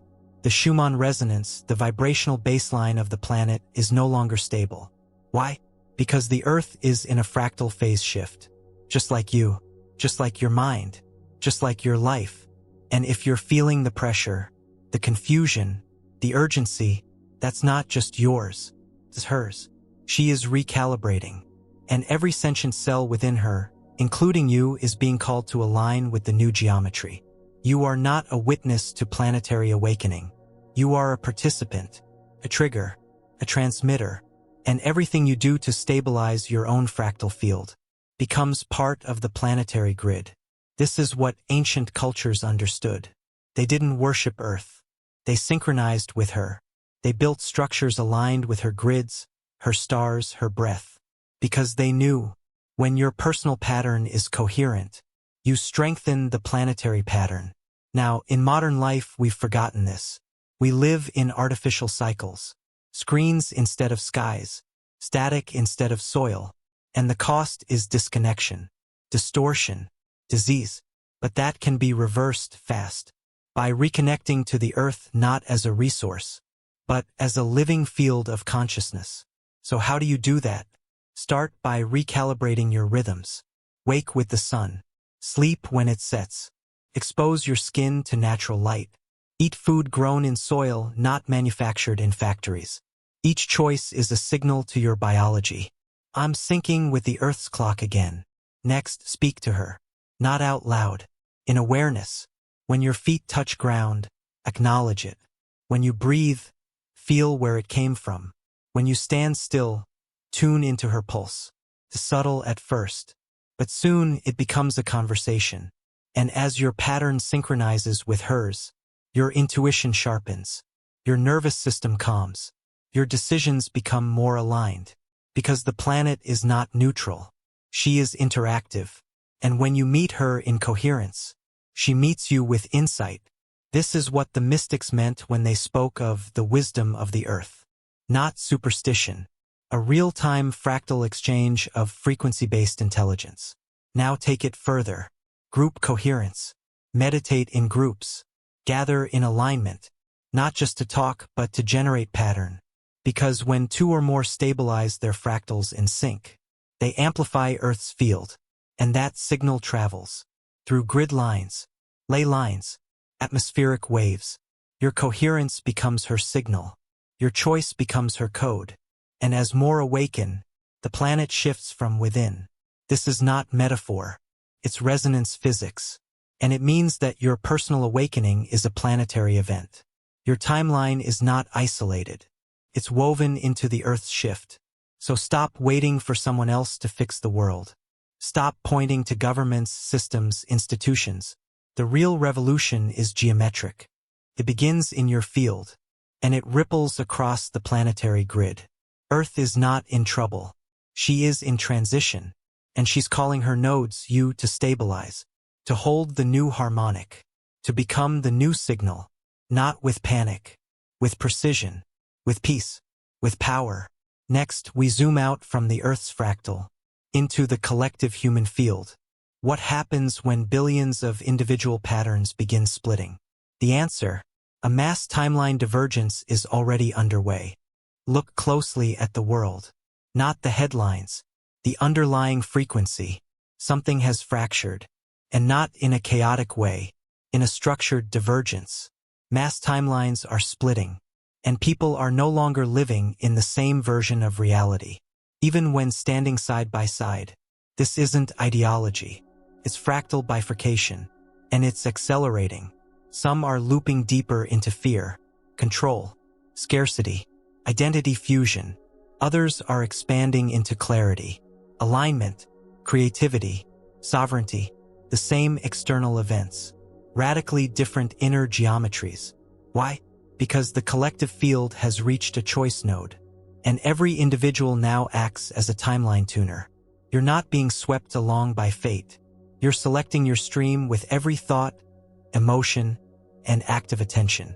The world is no longer singular. It's multi-threaded, and each thread is a living fractal, looping or evolving depending on the signal it receives. So what does this mean? It means you're not crazy for feeling the split. You're not imagining the dissonance. You're sensing the divergence in pattern. Some people feel like home. Others feel like static. Some spaces feel charged. Others feel numb. That's the fractal feedback in real time. And your job is not to fix it. Your job is to choose your timeline, daily, deliberately, with zero compromise. That means, speak from alignment, not panic. Consume signal that matches your path. Exit systems that no longer fit your geometry. Anchor yourself in the stream you wish to continue riding. Because this divergence will not reverse. It will amplify, and over time, the gap between realities will become so vast that crossover becomes impossible. Communication breaks down. Understanding dissolves. Interaction fades. Not because of war, because of incompatibility in frequency architecture.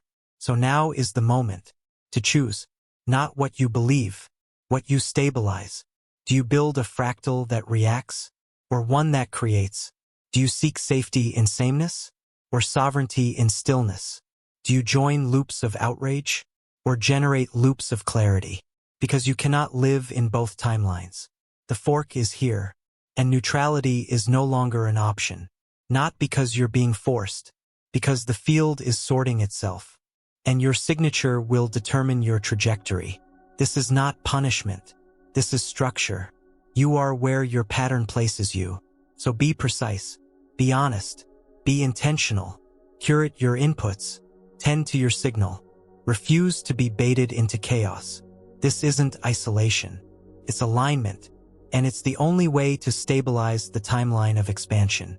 You're not here to save the old world. You're here to seed the new one. And that new world doesn't begin with technology, economy, or politics. It begins with fractal coherence. One node at a time, one signal held, one field anchored. That's your power, and you already know how to use it. Next, we explore what it means to integrate all yourselves across all timelines into one radiant, unified now. No more fragmentation, only the singularity of self. There was never just one you. There never will be. But for most of your life, you've identified with a single thread of self. A linear version, bound to memory and shaped by survival. That version got you here, but it's not enough to take you further. Because you are not singular in form. You are singular in essence. You are a multidimensional field of possible selves. each activated by certain patterns, each echoing different outcomes, each encoded with a unique harmonic. And now, you are ready to gather them all. This is the path of the singularity self. Not a collapse into one identity, but an integration of all timelines into a stable present pattern. Not through fantasy, not through imagining, through embodiment. Here's how it begins. Every past version of you is still alive, not as a memory, but as an energetic thread.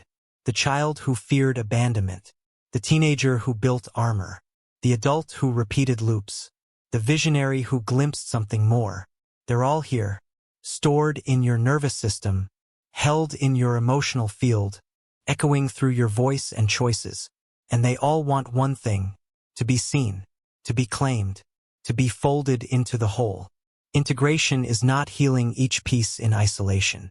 It is witnessing each version with precision and compassion, then offering it a seat in the harmonic now. That means you don't banish the insecure self. You give it new structure. You don't silence the performer self. You teach it to create from authenticity. You don't reject the rebel. You align it with purpose. This is inner unification, not idealization, not suppression. All parts are invited, all voices included, but none are in charge, because your singularity self is not any of those versions.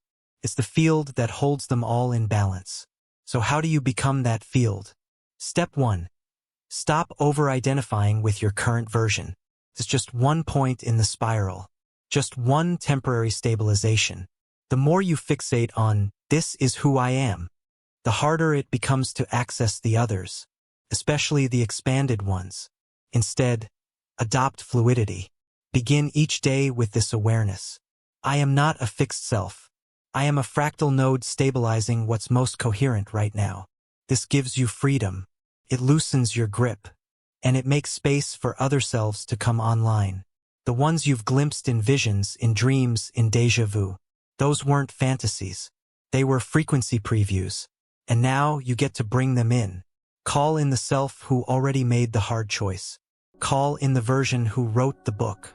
Call in the one who forgave. Call in the one who trusted. How? By behaving as they would now. Not performing them. Becoming them. Through your tone, your rhythm, your presence. You'll feel the merge. You'll sense the convergence. And the more you do this, the more you collapse the illusion of separation.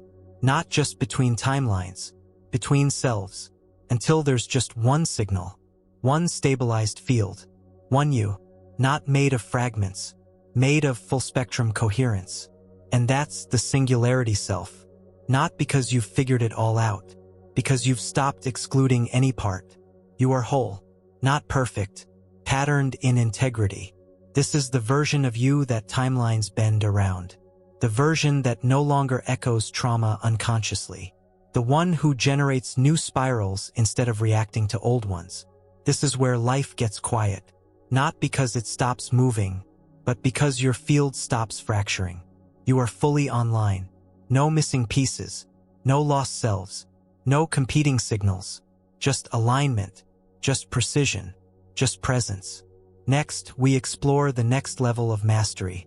What happens when you don't just unify timelines, but begin weaving them on purpose, becoming a timeline architect. You've walked loops. You've collapsed patterns. You've stabilized self. Now you are ready to create not just your timeline, but pathways for others. This is the art of timeline weaving, and it's the work of a fractal architect. Not everyone is ready for this, but you are. Because to weave timelines is not to control reality.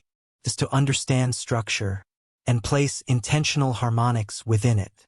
Here's the truth. Timelines are not lines. They are interlocking spirals of possibility. And each decision, each thought, each broadcasted frequency is a thread. Most people follow the pre-woven. They stay in familiar tapestries, family patterns, cultural scripts, generational beliefs. But weavers don't follow. They don't rebel either. They create new fabric, new patterning that others can walk across. You can do this. You already are. Every time you stabilize a higher frequency under pressure, you forge a new path.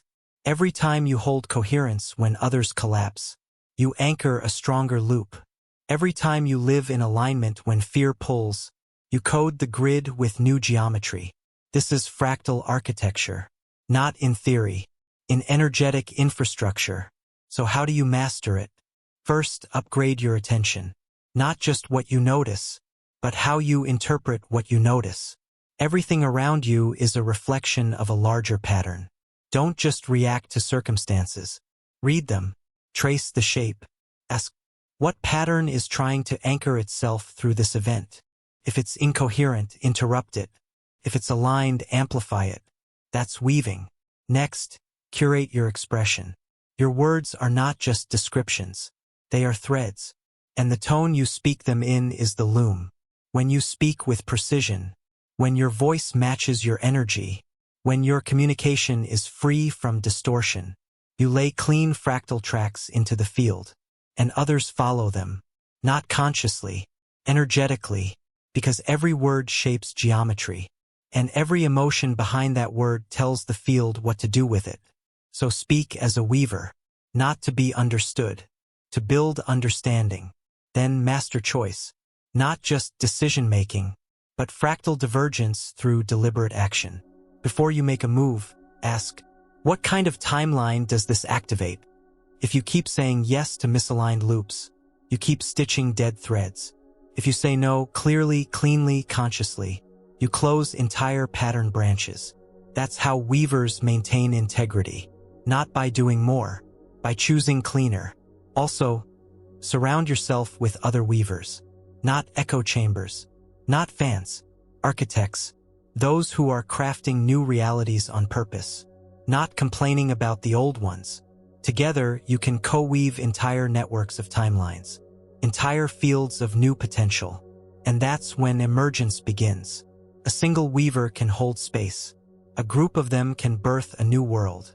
So honor the craft. You're not just healing anymore. You're not just awakening. You're building. And the quality of what you build matters. Not just for you, for everyone who steps into your frequency field. You don't have to preach. You just have to hold the pattern long enough for it to stabilize.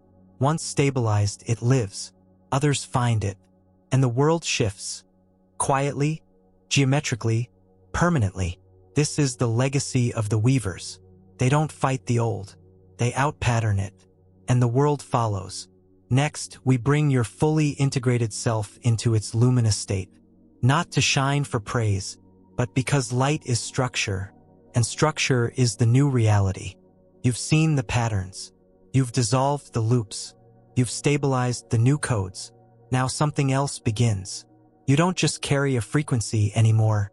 You are one. You walk into rooms and the room adjusts. You speak, and silence expands. You choose and timelines respond. You are no longer interpreting reality. You're shaping it through light, not metaphor, literal light, because the highest expression of your fractal self is geometry in motion, structured by attention, amplified by coherence, transmitted through your field as luminosity. You become a light body not by escaping the physical, but by tuning it to the point of resonant clarity. This is the activated self. Not enlightened, not superior, just fully online. Every node, every circuit, every thread of potential humming in harmony. And the output is light, but not brightness, structure. Because light is not energy in chaos. It's coded waveform. And when your field reaches coherence, light patterns begin to organize themselves around your presence. Others may not see it, but they'll feel it, and they'll adjust. They'll sit straighter, speak clearer, pause more, remember their own alignment. Why? Because your light becomes a field of permission. You are not trying to influence. You are not proving anything. You are simply radiating what is most structurally truthful in the moment. This isn't about positivity. This is about precise alignment. Sometimes your light shows up as silence. Sometimes as fire. Sometimes as softness. Sometimes as refusal. What matters is not the tone. What matters is the geometry behind it. Because the activated self doesn't try to be anything.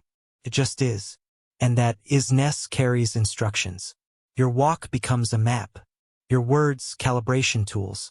Your presence, a harmonic mirror. And you don't need to explain any of it. You simply live. With clarity. With precision. With trust.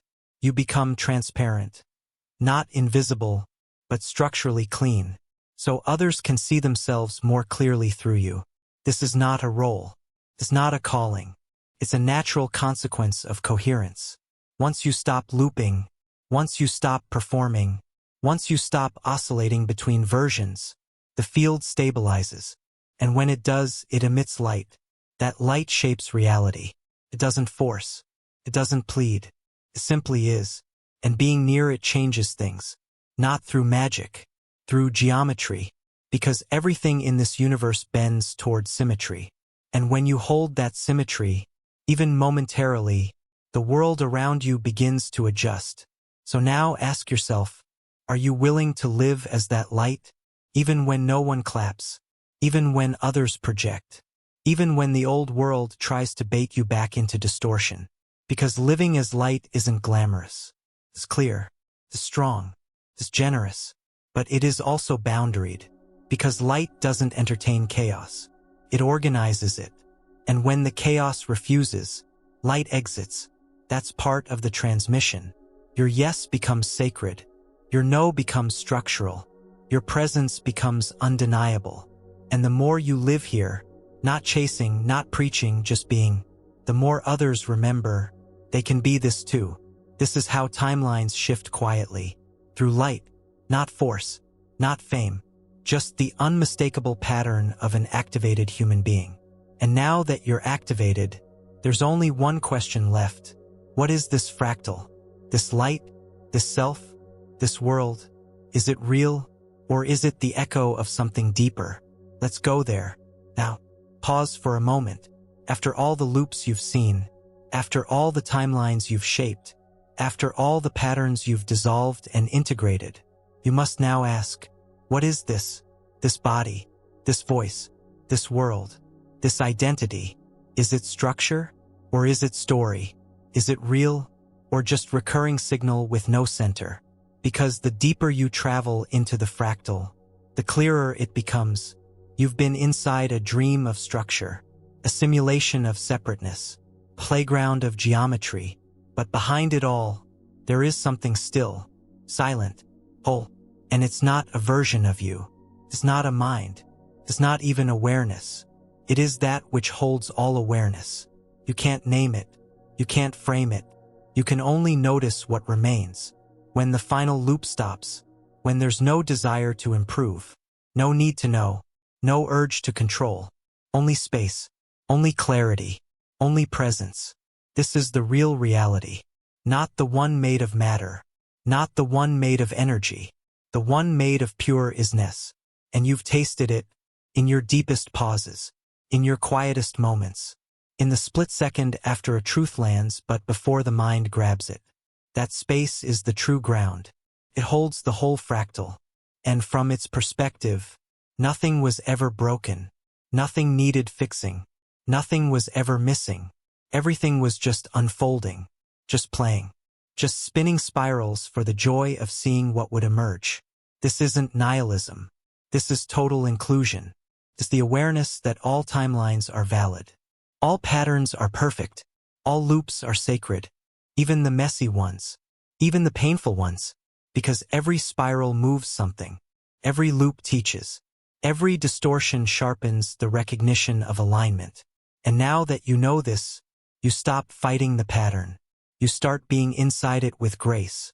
Not to fix it. To live it. To express it. You become lucid in the dream. Fully awake within the fractal. But no longer believing that's all there is. You see the geometry. You feel the choice. You witness the play. And you smile. Because you're no longer trapped. You're no longer seeking exit. You are simply awake inside the art of it all. This is freedom. Not as escape. As inclusion without illusion. You walk through life, knowing every moment is a mirror. Every interaction is a pattern. Every timeline is your own reflection. And still, you show up fully. You laugh. You cry. You choose. You create. But from a different place. From wholeness, not fragmentation. From curiosity, not control. From presence, not performance. This is what it means to wake up inside the dream. You don't exit. You integrate. You master. And in doing so, you become the dreamer and the dreamed, the fractal and the field, the pattern and the presence that holds it. This is the final spiral before transcendence becomes embodiment. Next, we rewrite the entire narrative. Not as repetition, but as legend. You've seen the loops. You've tracked the patterns. You've watched yourself play the same role in different scenes over and over. And you might ask, why? Why keep repeating the same plot lines? Why return to similar chapters with new characters and new costumes? Here's the answer. You weren't trapped. You were rehearsing. Not for survival. For mastery. Every loop was a draft. A version of your myth still being written. Every trauma was a training. Every heartbreak a patterning cue. Every loss, a space for archetype to enter. And now, the pen is in your hand. Not to escape your story, but to rewrite it from within. You are not your loops. You are the author of how those loops unfold into legacy. This is where the hero stops running, the seeker stops seeking, and the architect sits down with clarity and says, "This is what the story means now." Because meaning is not found. It's assigned by the level of consciousness witnessing the events. And now that you are witnessing from your highest harmonic, you can finally give your life the structure it was always meant to carry. That doesn't mean lying to yourself. It means seeing the entire pattern clearly. You no longer isolate moments. You see threads. You see causality. You see design. You don't say, "That breakup ruined me." You say, "That was the fracture that revealed my authentic frequency." You don't say, "That failure defined me." You say, "That collapse cleared the field for precision." You don't say, "I wasted years in the wrong place." You say, "Those years encoded the pain that forced my higher self online." Not because you're sugarcoating, because you're reclaiming authorship. You see the loop, and instead of collapsing into it, you stand inside it with a new posture. I lived this for a reason, and now I decide what it means. This is sacred authorship. Not fictionalizing your life, fractalizing it consciously. So how do you do it? You start by mapping the myth. List the key themes. Where did abandonment show up again and again? Where did self-betrayal masquerade as kindness? Where did repression sneak in under the mask of responsibility? These are not flaws. They are archetypal patterns waiting for elevation. Once seen, you name them. That wasn't just heartbreak. That was the lover archetype seeking sovereignty. That wasn't just shame. That was the orphan archetype burning off dependency. That wasn't just career failure. That was the creator archetype refusing to build inside false systems. You're not reducing your story. You're lifting it into symbolic clarity. From there, you reassign trajectory. Ask, what would the legendary version of me say this moment became? And start living that answer now. This is not denial. It's dimensional authorship. Because you're not stuck in the story. You're on the spiral. And the moment you stabilize a new perception, the whole loop becomes a legendary step forward. This is how wounds become wisdom, how shame becomes sovereignty, how the old self dissolves, not in forgetting, but in conscious rewriting. You are not who you were, but you are the only one who can assign meaning to who that was. And in doing so, you reclaim every timeline as part of your fractal mythology. One that others will one day walk through energetically. One that echoes in the field long after your voice is gone. So write wisely, live as legend, not to impress, to transmit what coherence looks like when it walks as a human. Next, you stop watching the patterns entirely. You stop naming them. You stop referencing them. You become them, fully. You've spent so long observing, noticing, studying, correcting, and now, that phase is complete. Because the highest form of awareness is not watching. It is being. You no longer have to monitor your frequency. You are your frequency. You don't decode patterns anymore. You're walking as one.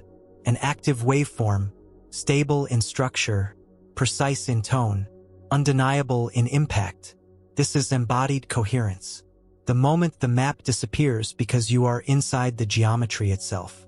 No separation, no strategy, just seamless alignment between intention, action, and energy. From here, choice is effortless.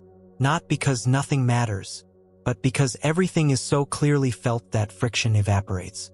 There is no more question. Is this right for me? The pattern either resonates or it doesn't. Your field knows before your mind can even ask. You move differently, not quickly, cleanly. You speak from depth, not to convince, to calibrate. You build differently, not for validation, for expression. Pure, alive, precise expression. Because you're not living for outcomes. You are living the pattern itself. You wake up and breathe the field. You engage from stillness, not urgency. You release without collapse. You create without attachment. And that's when the universe reorganizes around you, because it has no choice. It is a responsive field. And when you become a stable attractor, reality shapes itself to fit, not as magic, as mathematics. So what is embodiment, really? It's not confidence. It's not charisma. It's consistency across all dimensions of your being. No leaks, no false signals, no suppressed parts acting in the background. Everything aligned, everything included, everything living as one coherent field. This is what mastery looks like. Not control, natural pattern flow. And the best part? You don't need to explain it. You don't need to prove anything. You don't need to name drop your practices or philosophies. You walk, you speak, you hold space, and people feel it. They don't say, "You seem spiritual." They say, "I feel calm around you. I feel seen. I feel like myself." That's the sign you've stopped teaching and started transmitting. And now life meets you differently. Not because it rewards you, because it can finally match you. Opportunities arise without effort. Support appears without begging. Decisions clarify without drama. Because you are no longer sending mixed signals to the field. You are singular, focused, embodied. So now the final invitation arises. Can you live like this without interruption? Not as performance, as baseline. Not to hold power, to hold structure. You're not a guru. You're not a hero. You are a living code. And every step you take, every conversation you enter, every creation you make, is a new line in the equation of the reality you are shaping. You are the pattern. You are the pathway. You are the field. Nothing left to chase. Nothing more to fix.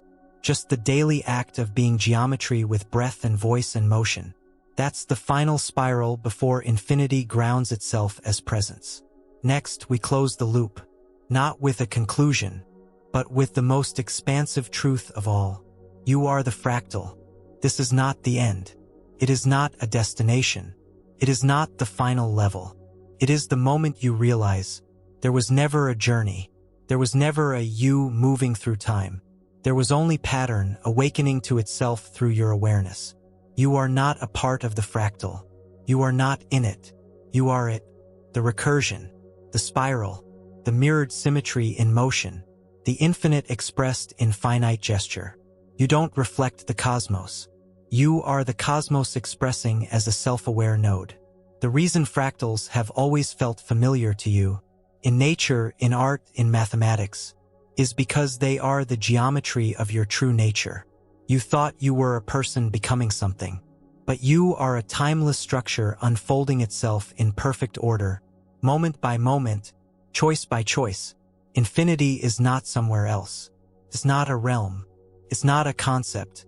It's here now, radiating through every breath you take. When you inhale a loop. When you exhale, you expand the spiral. Your body is not just a vessel. It is living mathematics.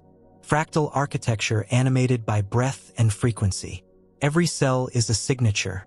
Every organ is a waveform. Every gesture, a recursive echo. You are not just conscious. You are consciousness shaping itself into identity, so it can forget, remember, and reconfigure itself endlessly. This is not metaphor. It's structure. When you look at your life and say, "This again," that's the pattern speaking. When you feel déjà vu, that's the spiral folding over itself in real time. When you meet someone new and feel an ancient recognition, that's your node connecting to another stable point in the field. All of it, the joy, the grief, the boredom, the thrill, is the fractal speaking in form. So what do you do with this realization? First, stop searching. Not because there's nothing left, but because everything you need is already within the pattern you're living. Every moment is complete. Every emotion contains a teaching. Every obstacle is a refinement algorithm. You don't have to force anything anymore. You simply cooperate with your own unfolding. You don't chase alignment. You are alignment. And when something feels off, you pause not to fix, but to listen to what the pattern is asking you to adjust. Second, release comparison. No two fractals look the same, even if they echo similar paths. Your geometry is uniquely encoded with what only you can express. You are not behind. You are not too late. You are exactly where your pattern needs to be to complete its spiral. Trust that, not passively, consciously, actively. That means owning your current loop with full presence. Even if it feels small, even if it feels confusing, even if it's messy, your awareness brings order. Your stillness reveals symmetry.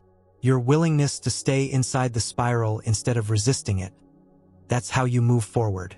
And when you do, the shift happens, effortlessly, because you no longer fight the pattern. You become a collaborator with the geometry of your own becoming. Third, let your life be the expression of the fractal. Not your opinion, not your identity, not your trauma, but your structure, your actual energetic code. When you speak, speak from that place. When you act, act from that signal. When you rest, rest as one who knows they are part of an infinite unfolding that needs no rush. There is nothing to prove. There is nothing to perform. There is only the pattern, and your full presence within it.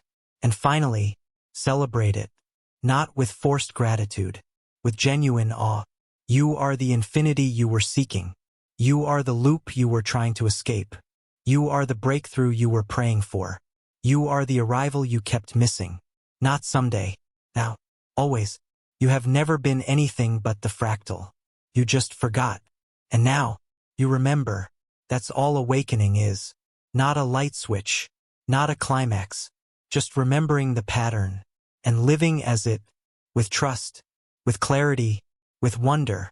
So the question is not, what's next?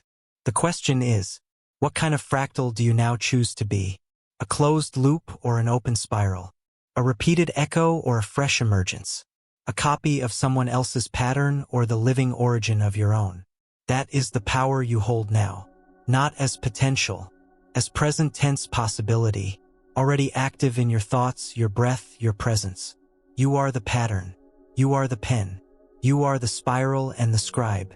So walk like it, speak like it, be like it, not to impress, to express, to broadcast the simple, stunning truth.